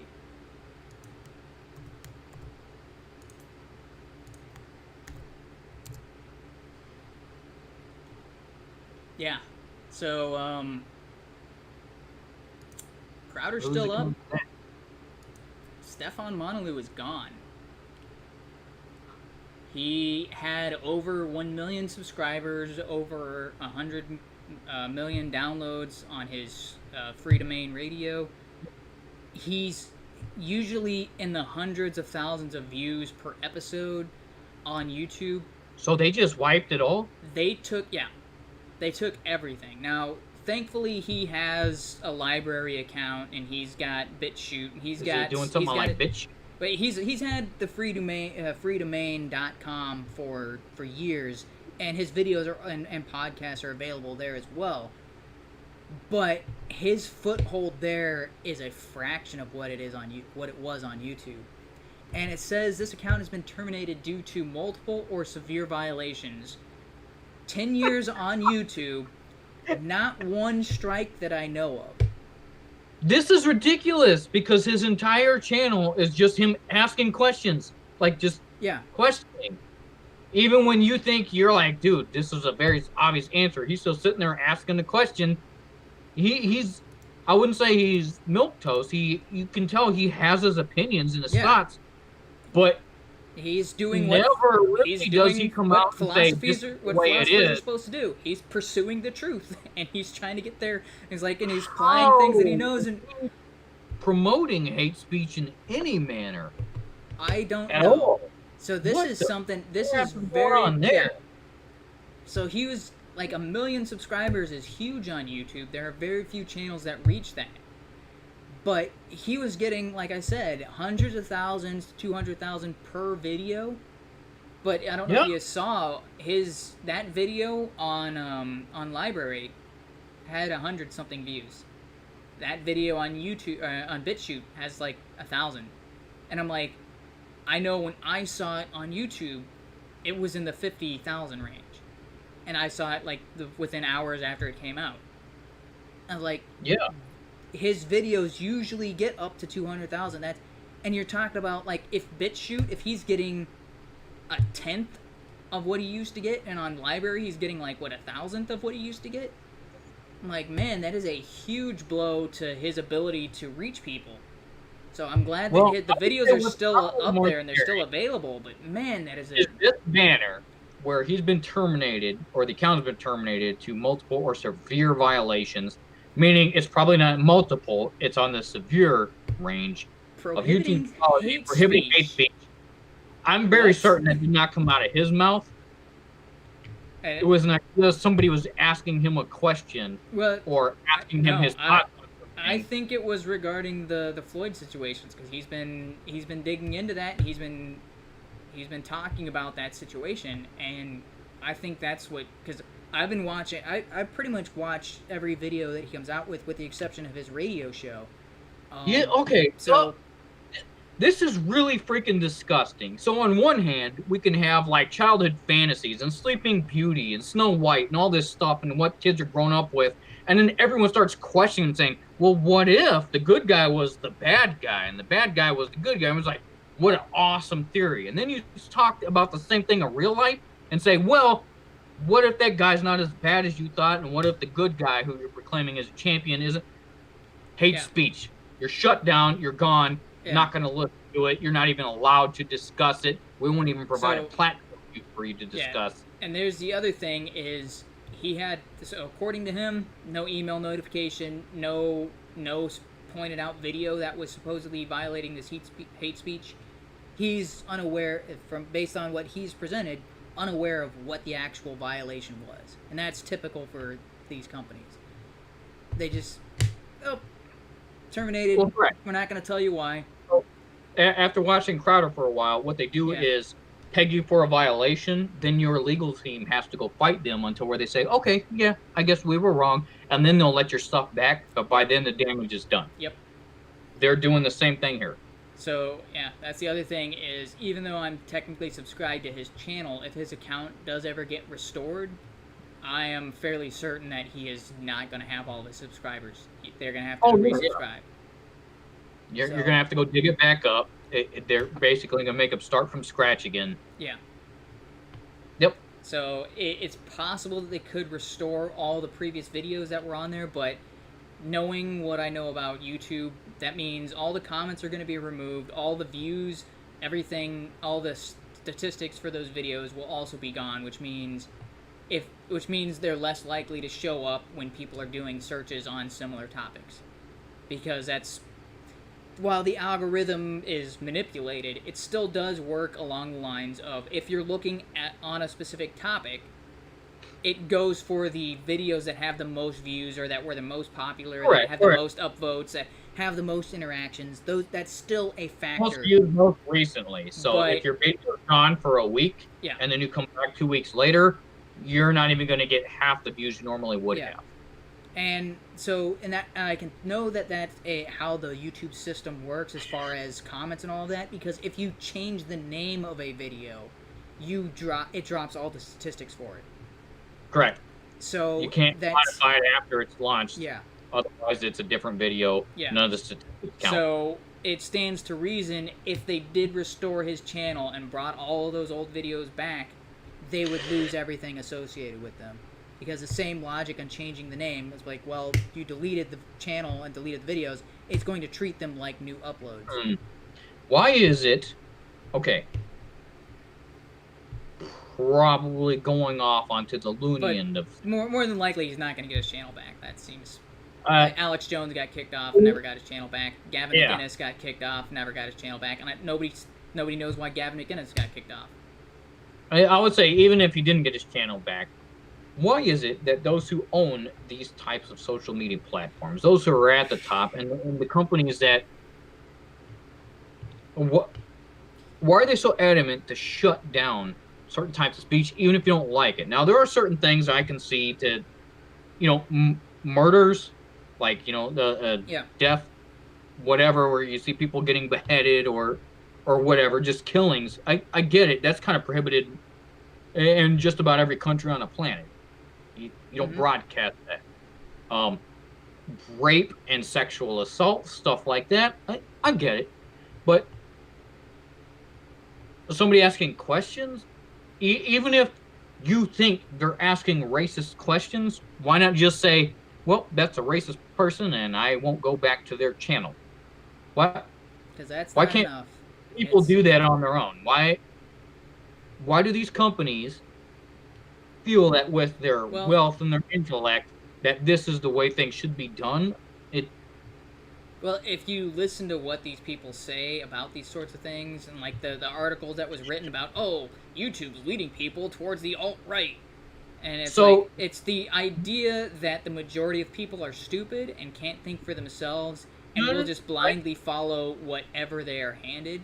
And if they are handed the wrong thing too often, they will just go down that route without thinking about it. Then it almost sounds like the exact opposite, where we should only give what leads to our line of thinking, and that's all we will offer. That's what they're shooting for, because they think people cannot decide between. If you have to train people to do that, then it's not natural. If you have to enforce this line of thought, it's not the only line of thought, nor is it the line of thought people may naturally gravitate towards. Then what is it other than indoctrination? What is it other than forcing a viewpoint and saying, I'm right, everyone else is wrong, you must listen, and being dictatorial about it or tyrannical about it? Yeah, but if you listen, people who are on the left, that's how they always view. And it's people who are on the right or are more libertarian or liberal in their views are kind of like, we need to hear both sides, and then we can decide which side is right, which side is wrong, or maybe if the answer is in between the two. But correct. Okay. But okay. But good luck getting a leftist to agree with that. I'm not even sure you'll agree with. I've heard this before, and it wasn't called the left. So we grew up, and I still consider myself a Christian. I still appreciate my upbringing, and I still appreciate majority of the people I grew up with and who were in this kind of Christian walk with me. But I do remember, actually more so towards my younger youth than my elder youth, of these revivals and like hellfires coming down to rain upon the sinners. And this sounds like the same damn thing. It's just, we're right, you're wrong. If you don't believe, you're going to burn in hell. So this is the only way. And the older I get, the more I'm like, well, why do you think you're right? Because I found a scripture here where this wasn't. And that you misinterpreted that. You don't have the understanding of God, and so you don't know what that scripture means. And no, that person's burning in hell. And the more I look at it, the more I'm like, this seems like extreme right and extreme left are actually the same damn thing, and it's kind of extremism versus normalism. Yeah, so I don't know if that necessarily falls on the left, but because usually Christians and conservatives are considered more right-wing, but that line of thinking is... it was considered more right. That type of thinking is anti-individualist, and it's also against biblical principles, because, what's that, verse in 1st or 2nd Timothy, I can't remember, but it's in the book of Timothy, one of the two, where he says, study to show thyself approved unto God, a workman who needeth not reproach. Right? It's actively telling, and there's another verse where he's talking about a particular group of Christians. Paul's writing to them. I don't remember which book exactly, but he starts off his letter to them by praising the fact that they study everything. Every time somebody comes up with them and says something about what Jesus did or his ministry, they go back to the scriptures and confirm it for themselves. And he said that is applaudable. That is amazing. Everybody should be doing that. Yeah. And it's good like, for you guys. Yeah, good for you. You hear something and it sounds true, but you just don't accept it at face value. You go back and you check a source. You check the source that you know to be true, and you compare the two. Yeah. And you don't just believe me because I'm Paul. You go back and verify for yourself. That is an admirable attribute. Everybody should be doing that. The reason I'm stating that is, yes, there are left and right on the political sphere, but within humanity, I'm kind of viewing as extreme left and extreme right as the exact same thing. Like they are twins, but they're on the absurdity of, or the opposite spectrum of, I view myself as me. I'm an individual. I'm a person. Instead, they say, no, all people must be this. Yeah. that horseshoe ideal of the political spectrum, I'm thinking it's just a damn circle, and the extreme left and the extreme right are actually the start and the end of it all. Well, I don't necessarily agree with the horseshoe theory, but I do think that a lot of these ideas that are... so what I say is the right represents the individual and the left represents the collective. And you can... if you're sorting left and right like that, every time there is a collectivist ideology where everybody who has this skin color is X, you're like, well, that goes on the left. Everybody who is a man is X. Everybody who is a cop is X. And you're like, well, all of those are collectivist mindsets. Everybody who doesn't agree with my religion is X. And you're like, well, that shoves Islam over there. That shoves all these fundamentalist Christians who don't actually study their Bible and refuse to correct to allow other people to study the Bible. But I can't those all fall on that same group. On the Islam spectrum, I think there's a lot of Islamic people that have the same philosophy or understanding that we do. The primary difference between what we call God, or what we consider God, what we consider. So what I mean by that is that's one of the kind of the fundamentals of there is believe what the leadership is telling you. Don't read it for yourself. Just follow. If I'm looking on the left and they're saying believe what we're telling you, and I'm looking on the right and they're saying believe what we're telling you, and I'm looking in the center and the center is saying I'll believe what I find to be true, or what I think actually makes sense. Then So I think that is a misdiagnosis of the authoritarian people saying believe what I believe or else, considering them right wing, and I don't think that is an accurate label for that type of person. The left does it. Yeah. The extreme left does the exact same thing. That's why I'm stating. Well, that's what I'm saying. If somebody is considered right wing, but they're doing things that you would expect a leftist to do, it's like, well, then how are they right wing? What makes a religious leader right wing when they're saying, "Don't believe your lying eyes, believe what I'm telling you"? Well, no. What I'm telling you is, I think both right and left on extremes are hijacked, and it has come full circle. And now both extreme left, extreme right have completed a circle, and any common sense or just self-interested or self-sufficient person is on the opposite spectrum saying, what the hell, on both ideological and religious perspectives. Yeah, but how can someone like that be considered right-wing? That's what I'm extreme Christian religion. I'm not going to, you're telling me all these gay people are going to burn in hell, but I can't judge people if they're gay. All I can say is, are you good or bad? What's your personality? What's our interaction? I'll let God do the rest. Yeah. And he'll be your ultimate judge, not me. I could never decide. I don't know. Yeah. To me, I've met some terrible gay people, and I've met some actually pretty awesome gay people. So I can't sit there and say, is that one attribute alone condemning to hell? Or is that one attribute alone saying everything I've been taught growing up means I've backslidden, or that I don't agree with what's over here? No, not entirely, but at some point, I kind of got to grow up and say, I'm a person. These are the feelings and the things I've gone through with life, and you seem to have gone through something similar, so I can assume we could talk about the same. But over here, you're just telling me that's how it is, and I don't see it as that's how it's happening. And on the right, you're telling me that's the way it's supposed to be, but I don't see it. Well, that's where my confusion comes in. What do you mean on the right? If somebody's on the right and they're telling you this is the way it is or else, I don't get how that could possibly be on the right. Because also consider on the right is like white ethnocentrism. So that's where I disagree with that. More of it's the same thing. I say white ethnocentrism is on the left. It is viewing them. I don't see racism or ethnocentrism being a right-wing principle. I don't see how it's compatible with right-wing principles. Correct. Neither do I. That's what I'm saying. It's more left to me. To me, a right-wing racist is kind of like saying a a square circle. To me, it's like that's an oxymoron. Those two can't go together. Correct.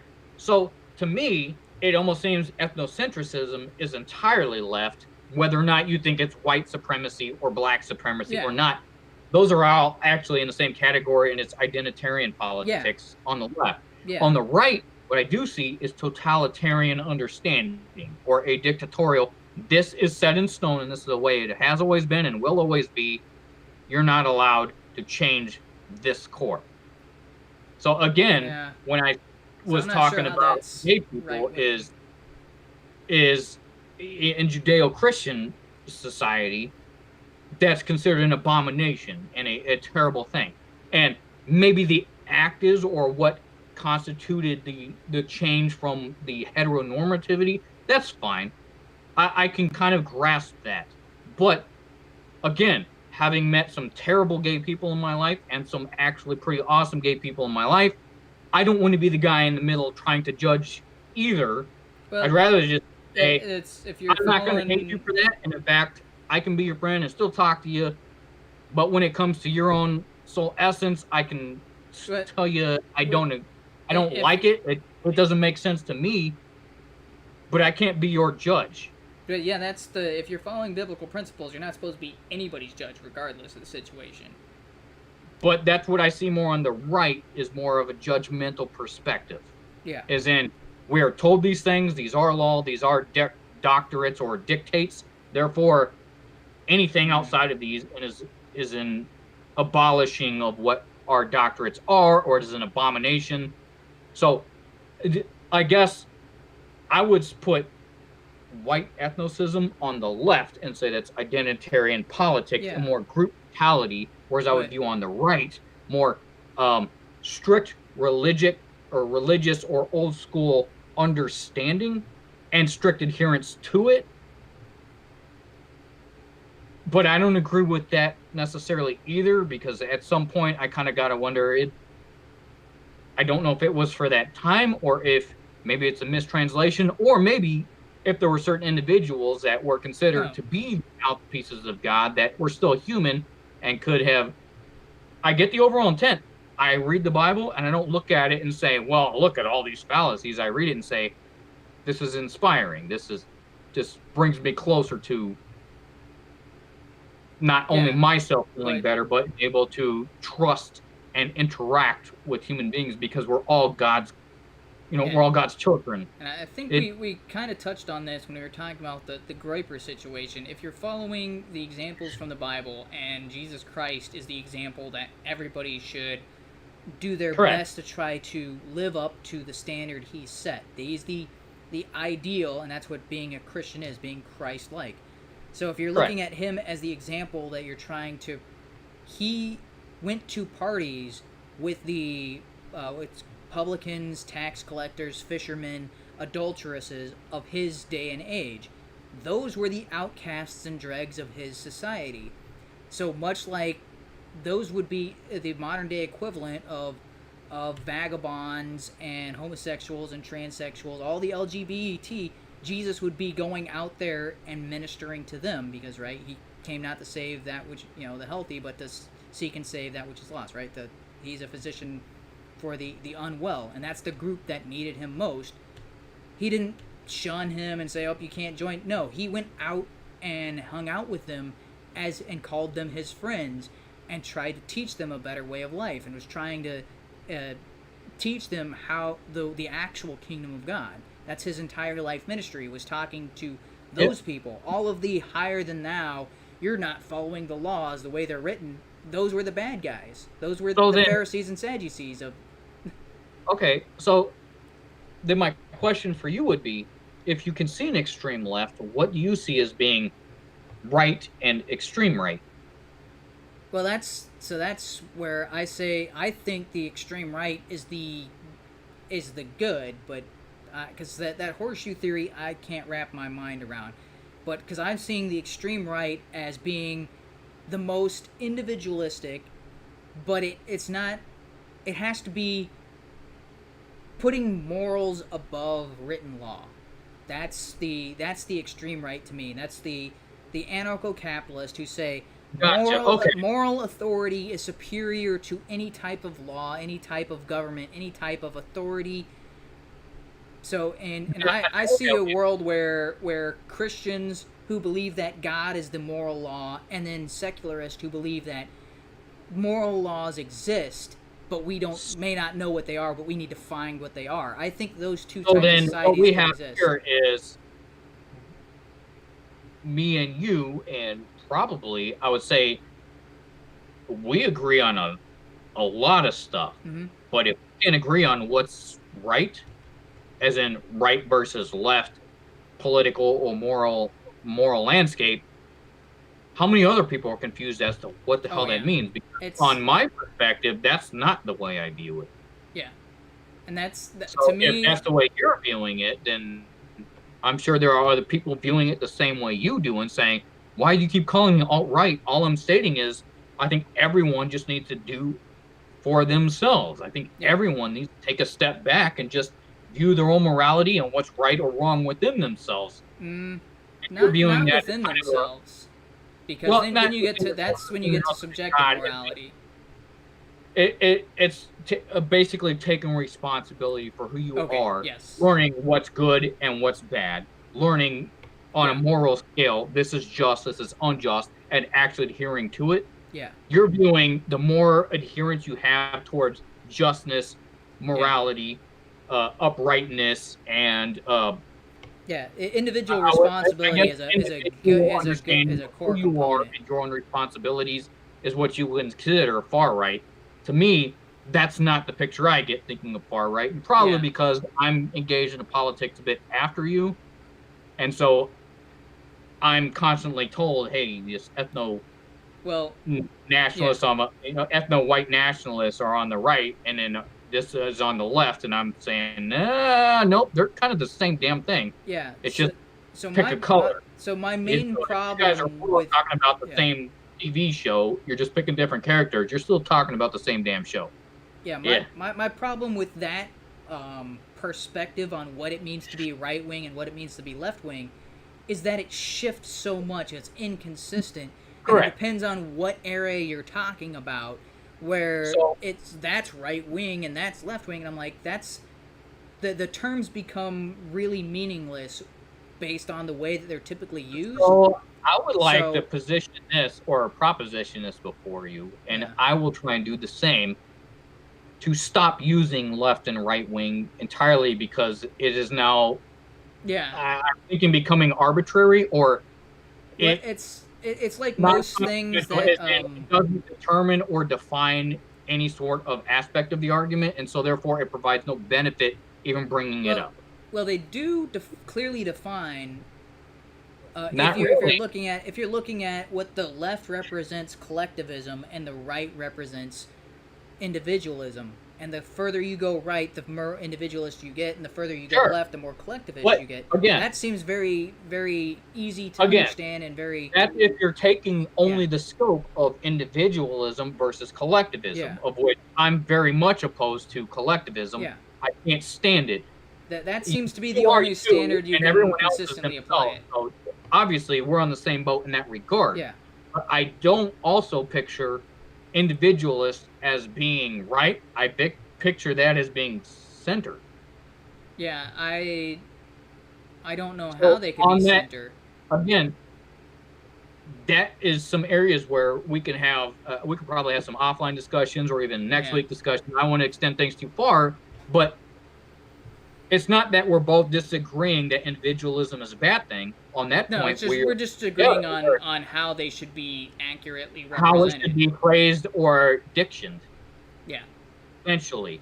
And that part is why I'm stating that's confusing a lot of people. No, and we're both speaking on the same point, yeah, but not agreeing on the same origin or the same axis on where we're starting from. So that could bring some confusion in between two guys who have very similar thoughts. So what do you think is happening with everybody else? Yeah. Well, and I say the reason that we get that sort of that image of what it means to be left and right is because that's what Marxism has done with everything it has touched. Correct. It takes a word or a definite idea, a concrete established thing starts using it in a manner so as to change its meaning or to dilute its meaning so that it's not as crystal clear as it once was. And they do this time and time again. And the biggest example of this in most recent history is the word woman. They have changed it so much that woman no longer means woman. Woman can also mean a man with a penis who calls himself a woman. And you're like, that's not the definition of woman, but that's what Marxists do. They take an existing established idea, they break it down, or they dilute it, or they spread it out, they generalize it to the point where that word no longer has a meaning, and you have to come up with some new word to represent the concrete idea. And if we keep doing that, we're going to have to come up with this whole new language to represent what we used to be clear. And it's like, stop letting them do that. Now, okay, so you led into a perfect statement that I was kind of hoping you would lead towards. You said a whole new language, and I'll use this as an analogy. Yeah. Sailors kind of used the North Star to determine where they were and how to navigate to the new lands or back to old land or where they were. Yeah. Now, depending on where you were in the map you've had drawn, is how you would focus your sextant on the North Star and figure your determinant point on the globe. So, if you have a map and your North Star is pointed this way, and I have a map and my North Star is pointed this way, we have two different maps, and we can argue all we want about the barometer changes and the weight, but ultimately we're both looking at North Star saying that's the center point. At some point, if we get in the same vicinity, we're on the same map and we're going to draw the same map. Yeah. So what I think is a good thing to decide is where we do differ on understandings, where definitions are kind of a little muddled, and say, I think we're similar on maps, but your map looks a little different than mine. Mm-hmm. But we're still using the same point of origin. We're still using the same understanding. And this understanding, it would be morality and individuality. Yeah. I think we're both using that as our North Star. Yes. That I would not disagree with, because, yes, that's my center focus on just about everything. So even though our maps are a little disaligned or misaligned, it's trying to use proper English, sorry, but if they're a little misaligned, the goal is the same, navigation techniques are the same, it's just placement of where we are currently in society, maybe slightly different. All right, so I just had an image in my head with the maps and the star. So what you're telling me is you're looking at a flat Earth map, because everything is a circle. I'm looking at it. Dude, I had a joke for that, and now I completely forgot it. Holy crap. Man, I had the perfect joke, like the perfect flat Earth a day ago. All right. Well, we are already at over 9 o'clock. It's been over 2 hours. I still have a couple more of these to go through, so I'm just going to kind of like rapid. The rest of these are rapid fire for the most part. They're just kind of things to laugh at. Let's do that. Rapid fire. Let's go. Okay. So, this is the father of inventions, or the Patriarch. Just to see what we're up against from the other side of the Senate aisle, Tim Kaine, U.S. Senator, the man who was almost one heartbeat away from becoming the second woman president, Tim Kaine, that's a good joke, gave a speech yesterday on the Senate floor in which he blamed America for inventing slavery. And the only problem with Tim Kaine's speech is that it was completely untrue. We need to do much more within the criminal justice system, but also within all of our systems, to dismantle the structures of racism that our federal, state, and local governments carefully erected and maintained over centuries. We know a little bit about this in Virginia.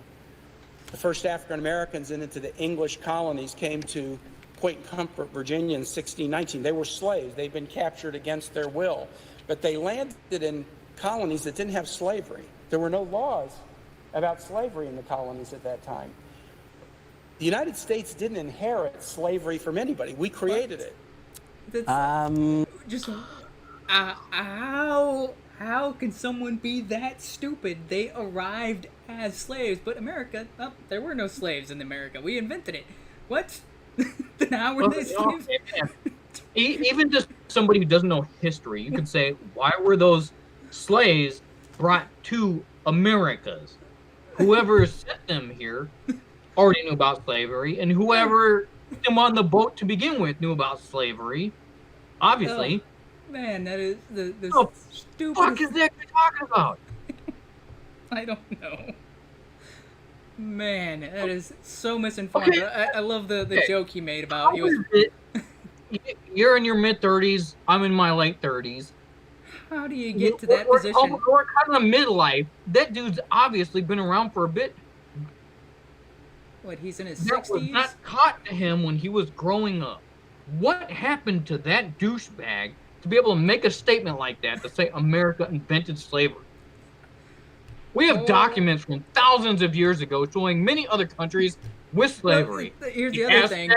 The Mayans, the Egyptians, Mesopotamians, Sumerians, just... The name slave comes from the Slavic people when they were enslaved. Correct. And you're like, but we invented it and we just started calling black people slaves. It's like, no. What? Like the entire term, like, it's we invented it. What? How would you try? Okay. Man, that is a whole lot of misinformation and just slavery existed for thousands of years, at least back to the very essence of humanity. And as far back as we can tell from any written examples, slaves have been there. Yeah. The earliest human history, the earliest documents. Only one country invented it, and only one country ever practiced it, and only one country still has it currently, even though it was abolished less than 100 years after its establishment. Yeah. And never mind the other countries where it's still practiced. No. Just never mind those. Those don't exist. But really, what kind of mind game, like what kind of twisted fuckery is that? I don't know. Where you're going to try and tell people the Americans invented slavery, and like this is the only country that ever had it. Yeah, we just... Americans invented it, and it only existed... what, approximately 80 years in this country? So slavery has only been in practice 80 years out of the thousands of years of human existence. Yeah, that's... every other writing you've ever heard about slavery. Yeah. So, why would he say that? Like, what? Here's the other... I guess the other... gonads, and now he thinks he has 4 balls? And has some extra confidence from that thought. What the? Man, this is why I seriously think there are a lot of really stupid people who get elected into politics, and they get elected as because they put a D next to their name. Maybe all the smart people are your regular business owners, the people trying to do something, and who have no interest in politics. They just have nice suits and cut their hair a certain way. I don't know. That's a super ignorant statement. Yeah, because even Native Americans had slaves because when they took over other tribes, they enslaved those other tribes. Native Americans had slaves, Middle Eastern had slaves, Africans had slaves, South Americans had slaves, even whites were slaves. We had the Barbary pirates, which has enslaved over 1 million Europeans just from the 1700s to the 1800s. Over 1 million. It's... Thomas Jefferson, our 3rd president, went to go talk to the Barbary pirates to tell them to cut it out. It was still in existence. They were still doing it while America existed. This is bullshit. Yeah.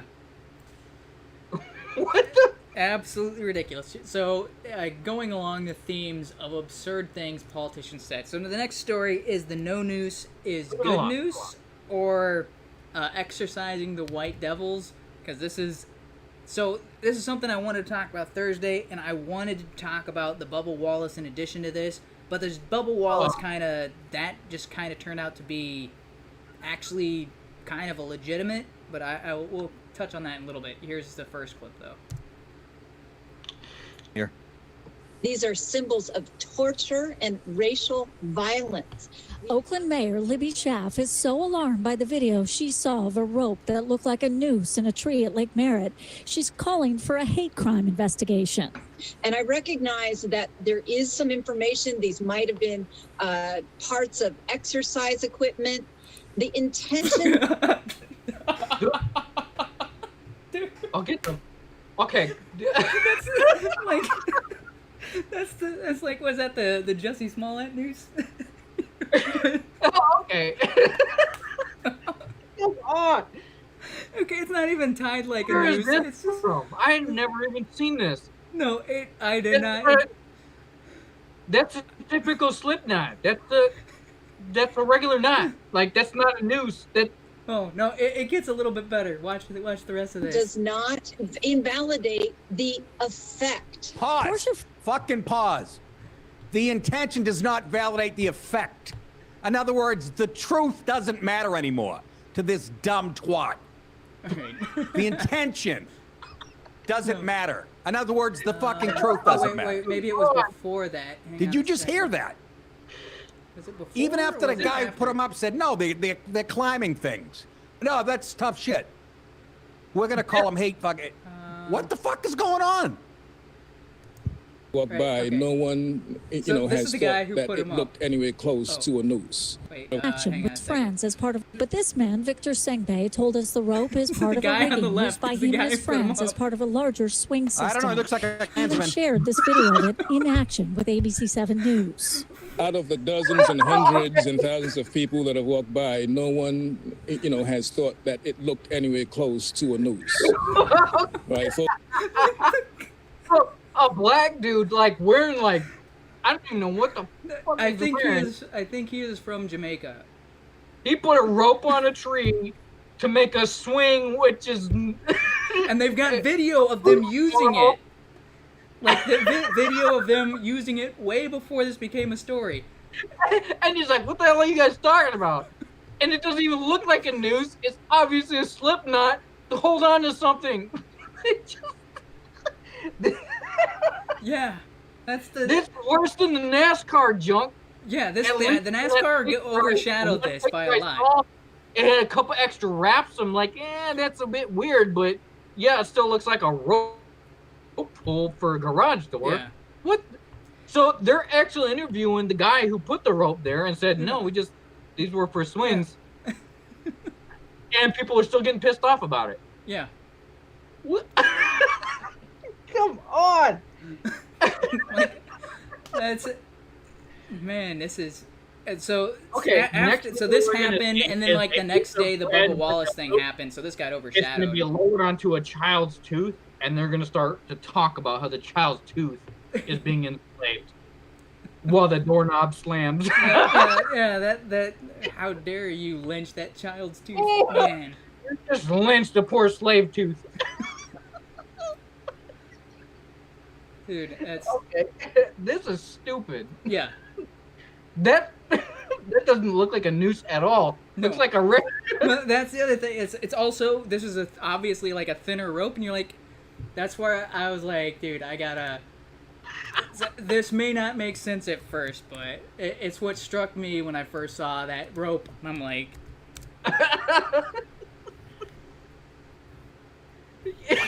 Yeah. Oh. A center for ants. I saw that. I was like, what's that noose supposed to kill? Like squirrels? Like cats? Yeah. Your hand could fit in there. Your foot can fit in there. Your neck's not gonna fit in that. How was that a news story? Like at all? Just even. Come on. Even the dude who set it up was like, nah, just black dude from wherever, just setting up things. That's how you set up swing. Yeah. So the Bubba Wallace incident, it all sounded pretty. Yeah, it's a big hoax. It's not. And then they showed the actual picture. Now the actual picture, you're kind of like, okay, I can see why this became a story. No, because Bubba Wallace never saw it.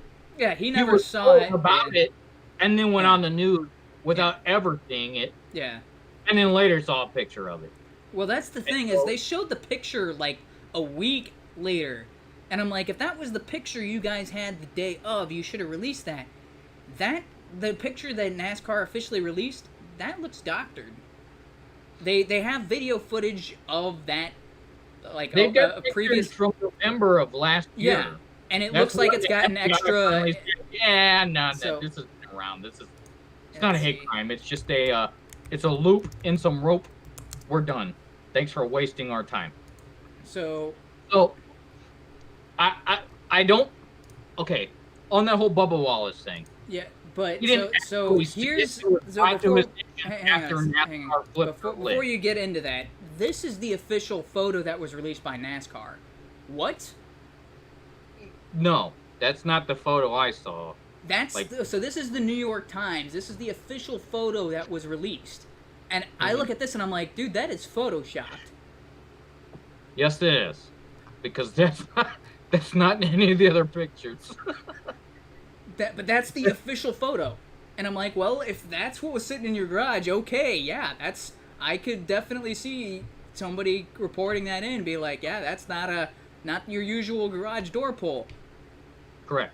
That looks different from the previous videos that they're showing of like, oh yeah, it was tied differently than some of the other garage pulls, but not like this. This is different, and I'm like, why did it take them? If that's what you had hanging in your garage, why did it take a year for people to notice? Also, why didn't you release a picture of that the day it? No.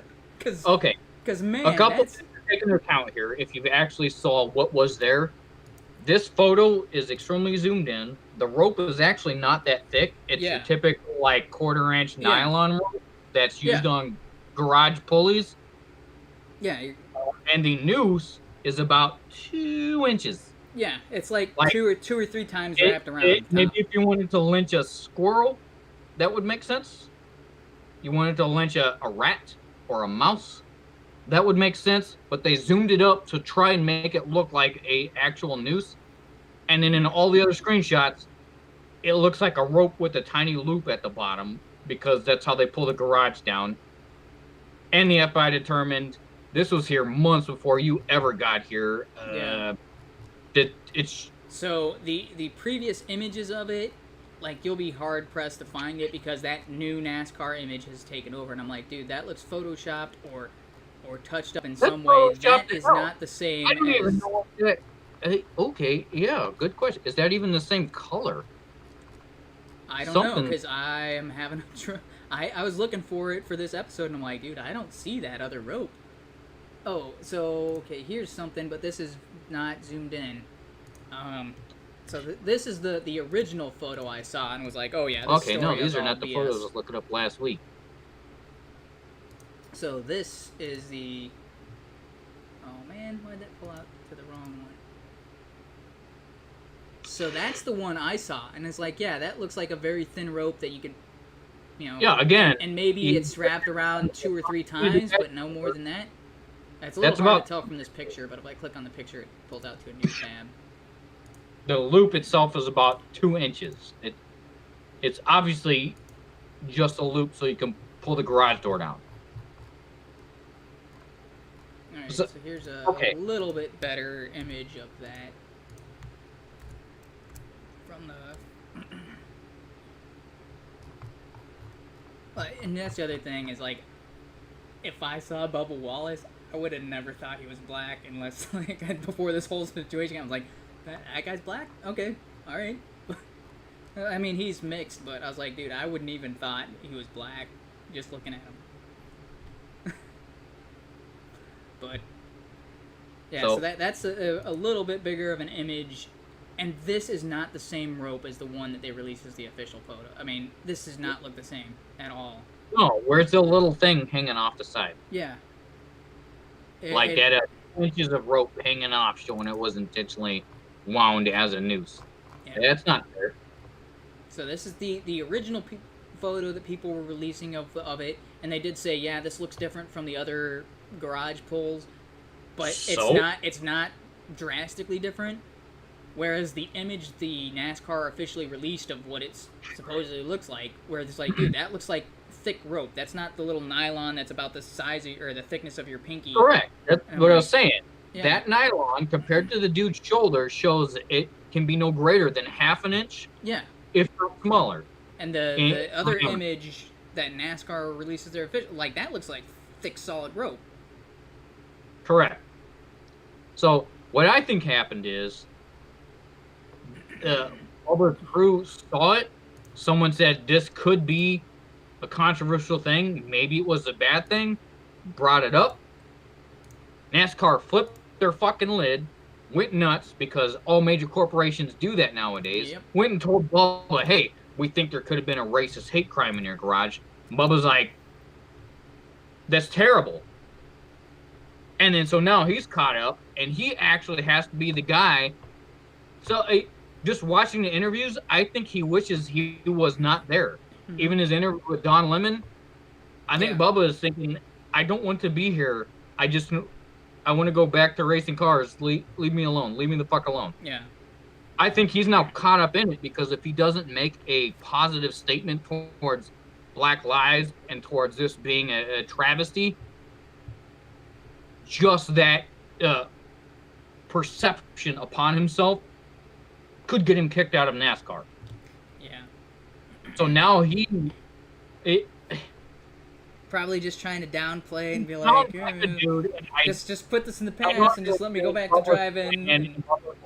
And this is Jussie Smollett too, but somebody else pointed this out.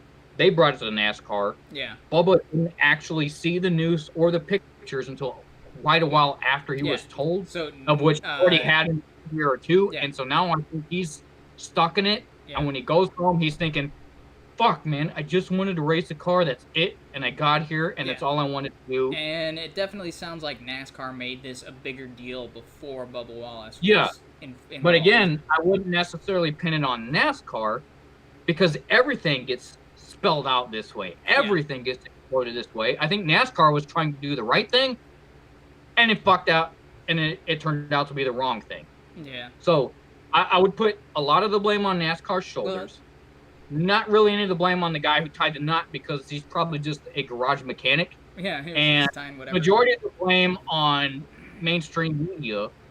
And I would put some of the blame on Bubba because he can't just come out and say, look, I just want it gone. I just want to race cars. That's all he's got to say. Mm-hmm. I don't want it. I just want to race cars. That's it. I like NASCAR. I just want to race cars. And if that's all he said, some people may not like him, but I think that's about as honest as he can get. Unfortunately, he kind of bit into took a little sip of the snake oil, and so now he's in it. All right, and I think he's out there. So this is completely unrelated, but every time I see the name of that company, I'm like, my Menards. Menards. Actually, they're not bad. I prefer them over some of the other big chains like Home Depot or. Yeah, I just can't get over the fact that it's got Nards in the name. I'm like, that line from a Monster Squad. Wolfman's got Nards. Yeah, but we know somebody with that name. Yeah, I know. His name is Menards. Sorry, it's just funny. All right. Are they related? Is he like a part of a multi-million-dollar industry? No. I mean, their family is pretty good. They know business. Yeah. Okay. Anyways. Yeah, anyway. All I can say is, I've seen a couple interviews with this Bubba guy, and he seems a typical NASCAR guy. Like I couldn't pick him out of a lineup of 100 NASCAR guys. Yeah, I just don't watch NASCAR. Don't what he care. sounds like. Oh, that's but the what other I think thing. Is he now feels pressure that he has to make a positive statement in charge of Black Lives Matter, and so I saw the Don Lemon interview, and he's like, "Have you been checking social media?" He's like, "Yeah, I've been reading it." "Oh no, don't do it." Kind of like this consolative. Yeah. Don Lemon is the worst. Yep. That guy is not. He's not a journalist. He's not. I don't know what the fuck he is other than to sit there and make crap up. And whine a lot. Everything out of his mouth is just barf. It's the worst. And so I think Bubba should actually come out, and if he's going to just be honest with himself, just declare, yeah, I'm kind of done with the Noose thing. Doesn't mean much to me. I want to race cars. Yeah. And I could appreciate him 1,000-fold for that and say, okay, fine. No problem, man. Race cars. That's where you are. You're a NASCAR dude. Completely get it. Mm-hmm. If he starts sympathizing with this and putting himself into that pity party mindset and saying, oh, woe is me, even though the FBI is like, dude, this was here like months before you ever got here. This has nothing to do with you at all. Yeah. Not even related, which they already stated, because the earliest pic they have is from like November, October last year. Somebody just randomly tied a knot like that, and not like the picture that you first showed with that extra rope hanging out. That's they're showing is the official photo, and I'm like, I don't buy that. No. You can see there, just estimated next to that dude's shoulder. Again, as I stated, it's probably nylon, and it's probably less than half an inch thick, and it's a typical nylon cord used to pull a garage door down, and someone just tied a loop, and that's it.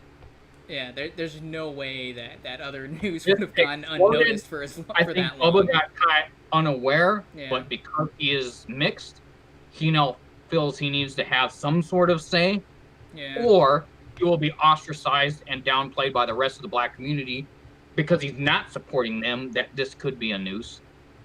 So there is one other aspect of this, in that NASCAR has been on the decline, and they've been losing attendance and stuff like that. I mean, not only because of Corona, but just people don't care anymore.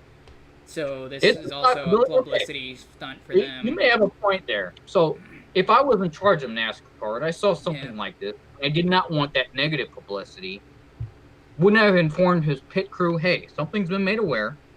We're going to the FBI. We're going to get to the bottom of this. Yeah, they could have been done on the down low. But we're on your side, but we don't want negative publicity because that's going to hinder races. It's going to hinder everything coming up. But we will investigate this to the full extent of the law and make sure we understand what happened here, because we don't want you feeling. Why did that conversation not happen? What? That's big. Yeah, they kind of blew it up as Bubba to tell him this happened. In fact, I think more of the public knew about it before he even knew there was a potential Noose in his garage. And he's like, what the fuck? Yeah. National News, CNN, what the? I just wanted to race my car. That's why I'm in NASCAR. What the? So, I'll put all that in Bubba's corner and say, I don't think he's Jussie Smollett 2. I don't think he's the guy who invented this or created it. I could be wrong. Could be some weird clue twist to where he actually tied the Noose himself months ago before he ever got in the garage. And it could be weird. Not likely. Like that, but I doubt it. I think he's caught up in the politics and isn't quite sure what side is safe. So he's trying to be the safest he can be while declaring, this is a tragedy, but it's not a big deal, and I just want to get past it, which is exactly what we did abuse. So, Yep. So that I think the other news story was funnier, and I got one last thing, and I was the park ones are that's ridiculous. Yeah, debating whether to make this the ending clip or not, but I think the clip I have at the end here is better. So. Since it has the same screenwriter as Aladdin, it also teaches us how lying to girls just makes them like you more. I really am a prince. My dad, knows Powerline. Oh, yuck off. Yuck. So buckle up for the Disney adventure with the biggest heart and the lowest stakes, where instead of rescuing a kingdom or breaking an ancient curse, the hero must endure spending time with an actually alive parent. Speaking of which, where is Max's mom anyway? Full of amazing songs from Tevin Campbell as Powerline. Skippable songs from Goofy. Do you long to shed your weary load? And the exact amount of Pauly Shore before it gets obnoxious. Look, it's the Leaning Tower of CHAZ. That's it. Stop right there. Perfect. Not a second more. Starring the Dogfather, Lil Bow Wow. Well, hi, diddly ho, neighborino. Wait, his name is PJ Pete? Pete Jr. Pete? And his dad is Pete? How did their civilization last this long? Kelly Kapupski. Universe of Mario and Mario. Inconceivable. Jeez, the Jews. And all dogs flow to Devon. Mad Max, Furry Road Trip. Yeah, that was a good title. That was that fits perfect. I don't know what it is about that movie. I think me, you, our other brother, probably even our other brother, we've been quoting that for years, and it's not even a great movie. It's just like a movie. Wait, which movie? This one. Oh, what? This The was Goofy like... movie. No, that was like my favorite. Great. It's a movie, but there are so many just like odd things that have stuck in our brains. Yeah, we've been quoting this for like 10 years. Right? We used to tease Josh by saying, like, you like that possum girl. Possum girl. Yeah. Well, I mean, I think the last big grouping were, I'm trying not to toss out names, but me and your older brother, my younger brother, we're sitting out. We actually started singing that song, the Power Line song, because it's like in our head. That was like my favorite Disney movie for a long, we used to long pause time. it, rewind it, listen to that song, be like, dude, this song is good. Yeah. But, I mean, man, I just got to watch this and I was like, man, that is a blast of nostalgia. It's like the only movie that is kind of better maybe is Emperor's New Groove, and so right now those two are like fighting it out in my mind for which is the best Disney movie ever made. Like, just the only doubt, like, so Emperor's New Groove doesn't have much in the way of songs, but it's like, that's the movie I'm like, this is the movie Warner Brothers should have made like a decade ago, because everything Warner Brothers does, that cartoon did to like the fullest. It was all the Looney Tune type animation and slapstick comedy, and just it's like, dude, why did Warner Brothers not make a movie like this? Instead, Warner Brothers is trying to catch up and play Disney, and I'm like, Disney did Warner Brothers better than Warner Brothers now. What? You got nothing. You should have gone to your Looney Tune roots and made a movie like that. But no, instead they do live action Looney Tunes because they don't understand how awesome the Looney Tunes cartoons were. Anyway. Man, I'm burping up cucumber. But one thing I would point out with this particular movie is the fact that, Goofy is awkward and not really a dad you want to produce when you're trying to be cool in front of your friends or your girlfriend, but is still a dad that wants to be a dad, and you could feel that through the entire movie. Is all he wanted to do was just spend some time with his son, while his son is saying "F you, Dad," only to later realize later in the movie, you know what? I'm actually glad you're here. In fact, you went through all of this extra stuff only because I dragged you into it, and I appreciate it even more. And it tied in with some awesome music. So is it the best cartoon, best movie ever? Hell no. But super quotable on a lot of stuff, and it's been stuck in my head because I think this is like a pretty realistic, while not being realistic, cartoon. Goofy's your average like a suburban dad saying, I don't know how to connect to my son or my daughter. How do I do it? And every time they try, their son or daughter says, dude, that's lame, Dad. No one talks about Fortnite anymore. Fortnite's last year. Now we're all playing Apex, or now we're all playing whatever. It's just simply the dad wanting to connect. And the older you get, the more you empathize with Goofy. The younger you are, the more you empathize with Max. And at some point, it like bridges in between, and you're like, I get it all, and now I see it. Not too bad. This is Disney kind of doing a Disney family movie right. Yeah. And that's why it's up there. I don't know if it's like. I mean, it's hella cheesy. It's just there's Emperor's New Groove. I find myself quoting a lot more, but this was pretty good, and I like the Honest Trailer's take on it. So. Okay. one thing I would point out on this, and I've been just like binging through a Screen Rant, the movie. Where's the guy like pitching the movie? Yeah, Screen Rant movie pitches. Oh. Yeah, started going through their whole playlist, and so one thing that I've been seeing consistently is suspending disbelief or suspending belief on realism to just go along with what's in the movie. It kind of like, yeah, that couldn't happen in real life, but if you just accept that it does happen, then you follow along with the story. I don't know what that term is actually called. Something along those lines, a suspension of belief. Okay. To allow the story to continue.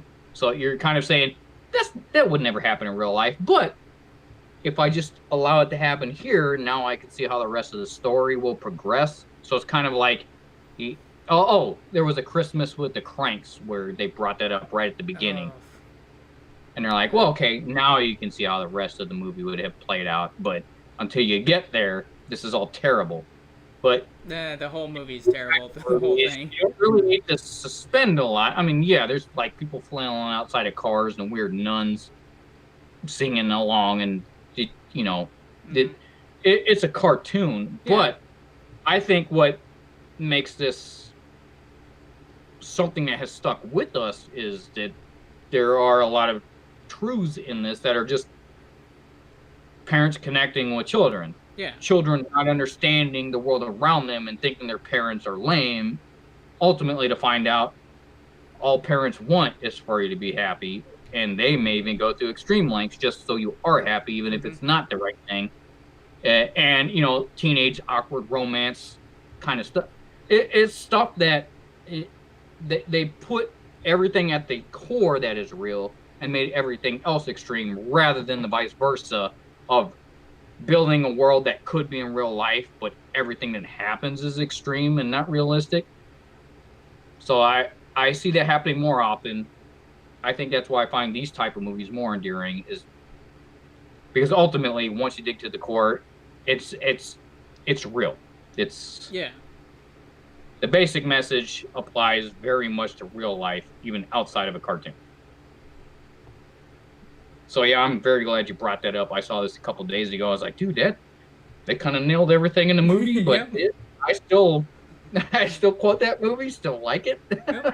Don't know why all of the time, but something about it. I think I must have seen this movie like twice as many times as I've seen any other Disney movie.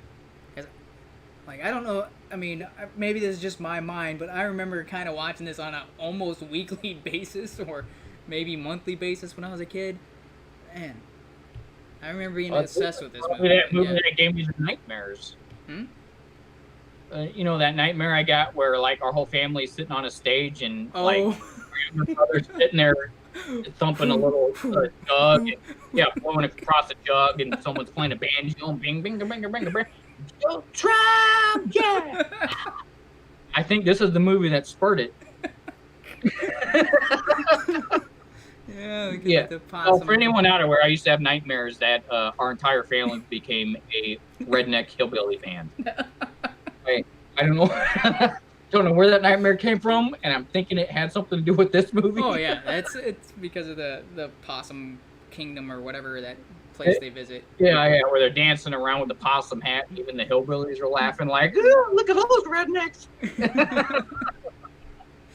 So I think this may have spurred a few nightmares, but probably in a good nightmare. I don't know. It's laughable now. All right. Yeah, I was young when this first came out. So, with that, so I got one more clip to show. This is the ending clip. We'll end on this. I think we've talked about a lot more than...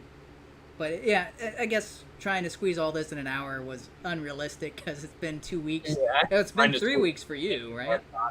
In an hour. Yeah, because you weren't able to attend 2 weeks ago, and I wasn't available last week. So this is like a 3-week gap of information and stuff that you've probably been thinking about. So. It's a... All right, but I don't have a rant or anything prepared for this week, but I think we've we kind of took care of that a little earlier. So unless you got anything else, I'm going to go ahead and play this last clip. Well, I may have something after, but I'd like to see this clip first. All right, so this is the hidden clip or the secret clip. Raman Film Productions presents the best of the best movies.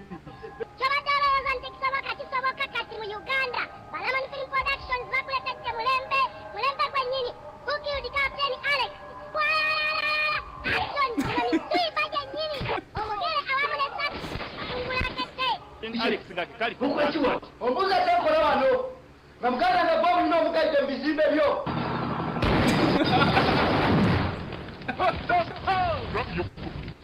Dude, that is awesome.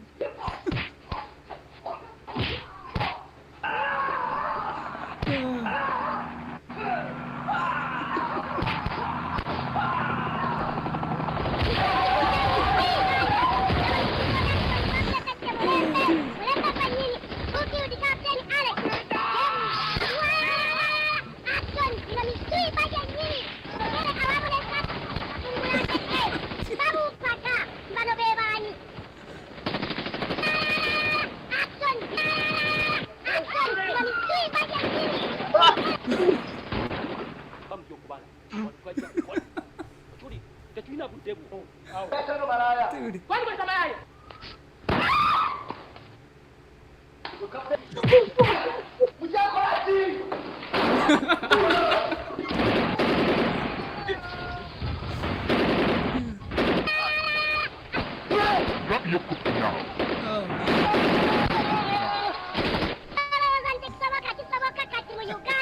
So that is a trailer for a film called Who Killed Captain Alex, and it was made. So that's a real film?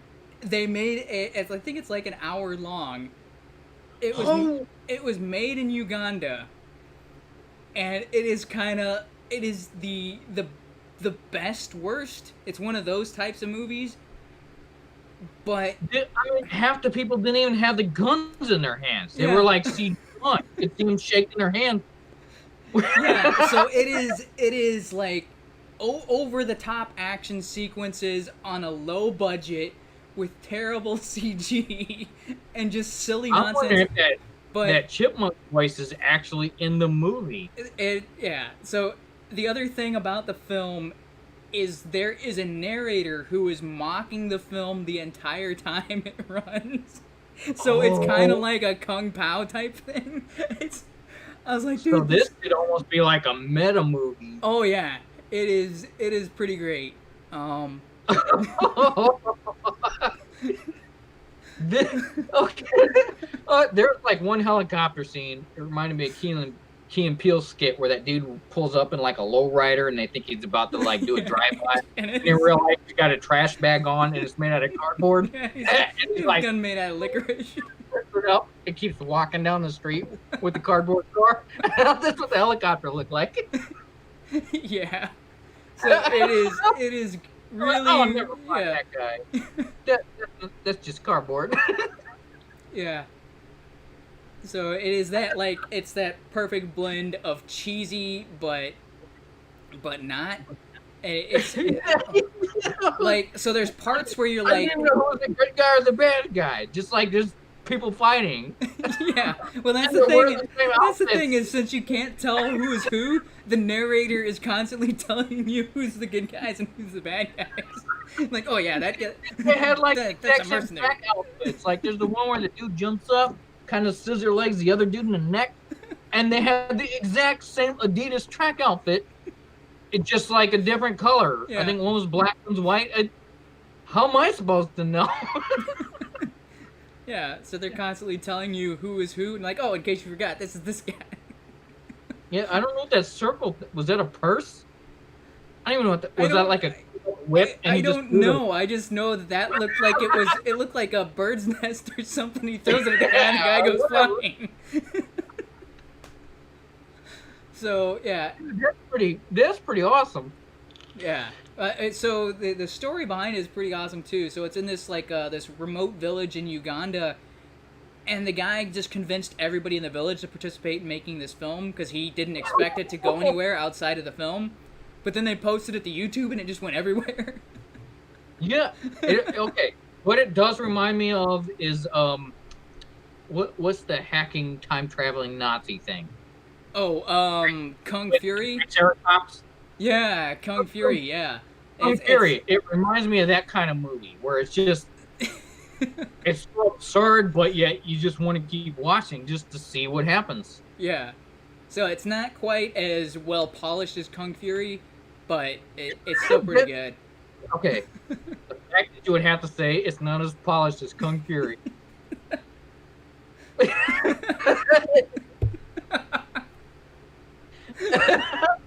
That's really.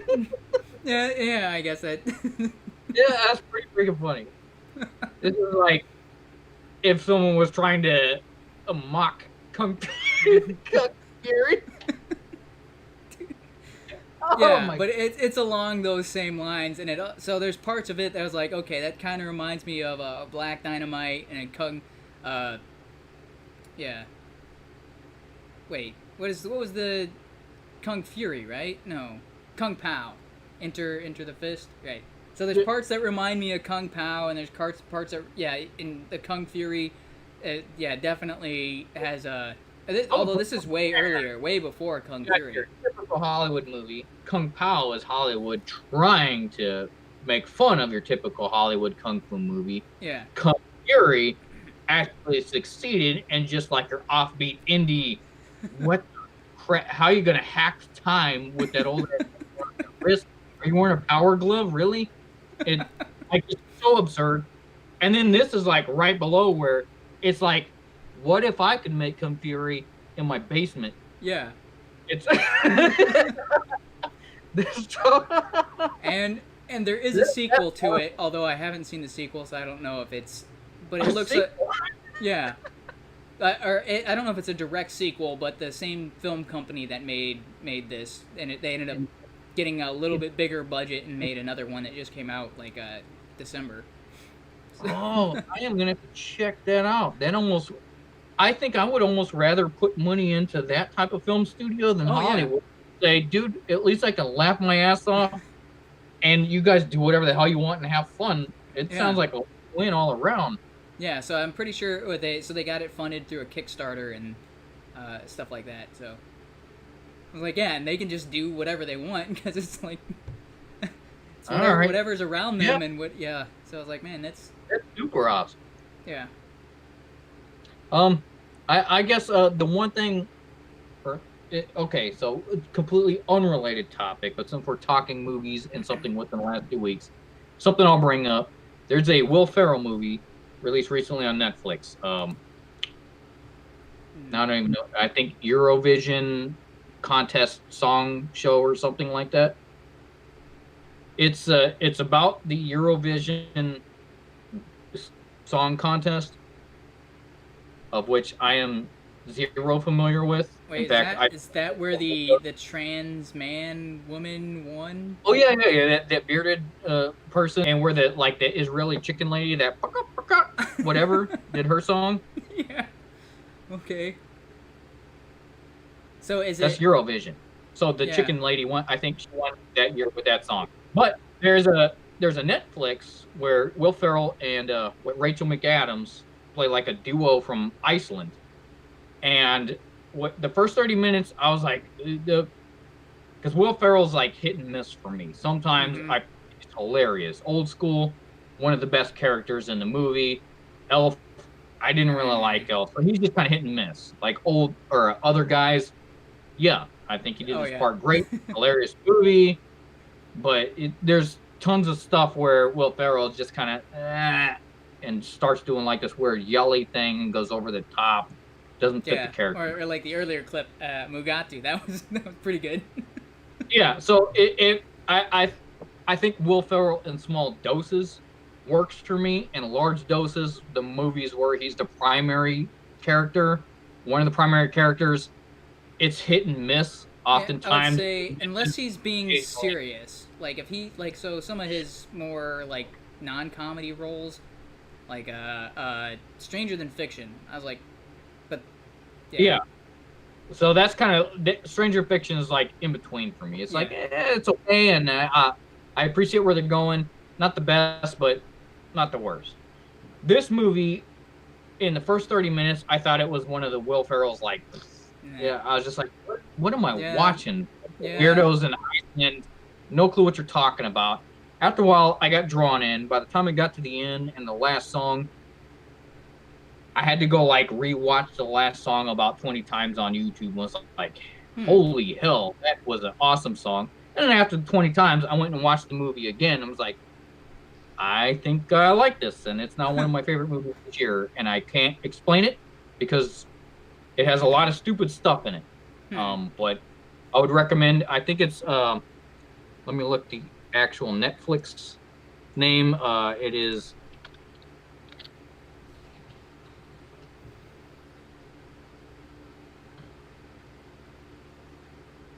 Eurovision Song Contest, the story of Fire Saga, because he's in.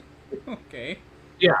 The group he's in with Rachel McAdams is called Fire Saga, and they're trying to enter Eurovision through a song contest in Iceland. So it starts off a little slow, but the characters become a little endearing. It's more of a rom-com that has. You expect more comedy, and there is some comedy bits, but towards the end, it becomes more of a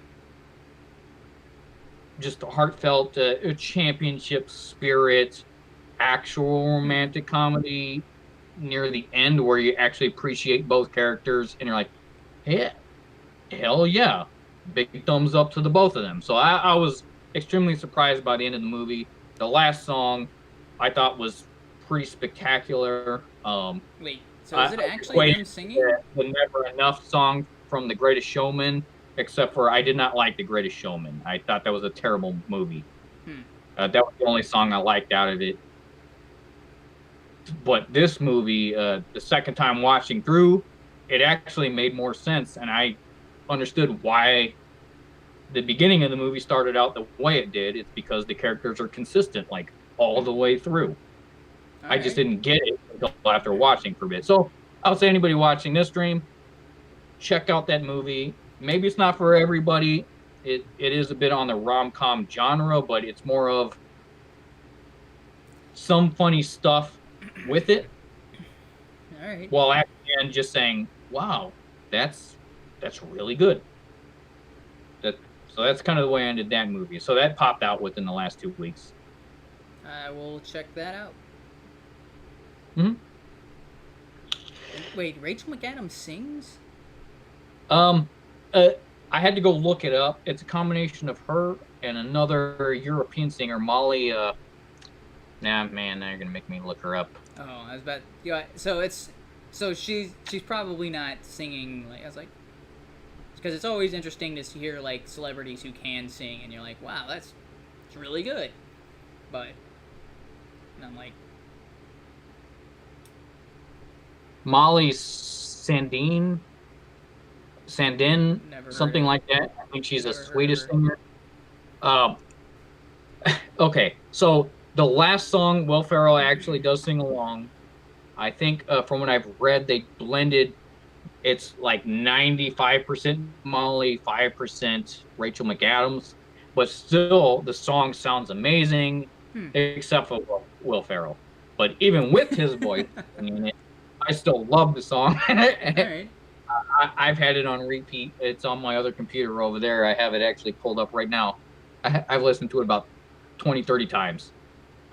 So, like, it to me, it's similar to the Never Enough song from The Greatest Showman, except for I didn't like The Greatest Showman. And so Never Enough, it was a nice sounding song. I thought it had that epic sound. This song I like because I have seen the movie. It does have that epic sound. It's got a similar sound, but I relate much more to the characters, what's happened, and the singer, Molly, whatever her name is, Molly Sandin, is like top notch. Just blows it out of the water in that song. Just wow, what did I just listen to? The voice, what? American Idol what? So, again, you may have to give it some time initially on your first, watching through. The first 30 minutes, it's weird. Listening to Will Ferrell try and have an Icelandic accent. It's goofy and awkward, but afterward, you understand exactly why they are that way. It's just, I don't want to spoil anything, so I'll leave it as it is. All right. And I just now, as I'm getting ready to end the stream, checked the chat. So I did have somebody in here, so I'm glad you at least responded to him, because I am terrible at that. Oh, yeah. He was just saying everything seemed kind of frozen, so I said, hey, evening, and then that was about it. Okay. I didn't see. Yeah, I don't know if it's still frozen. I didn't check to see. Nah, that was in like the first 5 minutes. Yeah. After that, I didn't hear any response. So who knows? Yeah. A stream is what it is. Yep. All right. Well, I'm ready to end this stream, and then we'll catch back up again on Thursday. But I don't have work tomorrow, so I'm hearing my other buddies hitting up my phone, being like, "Jump on Discord."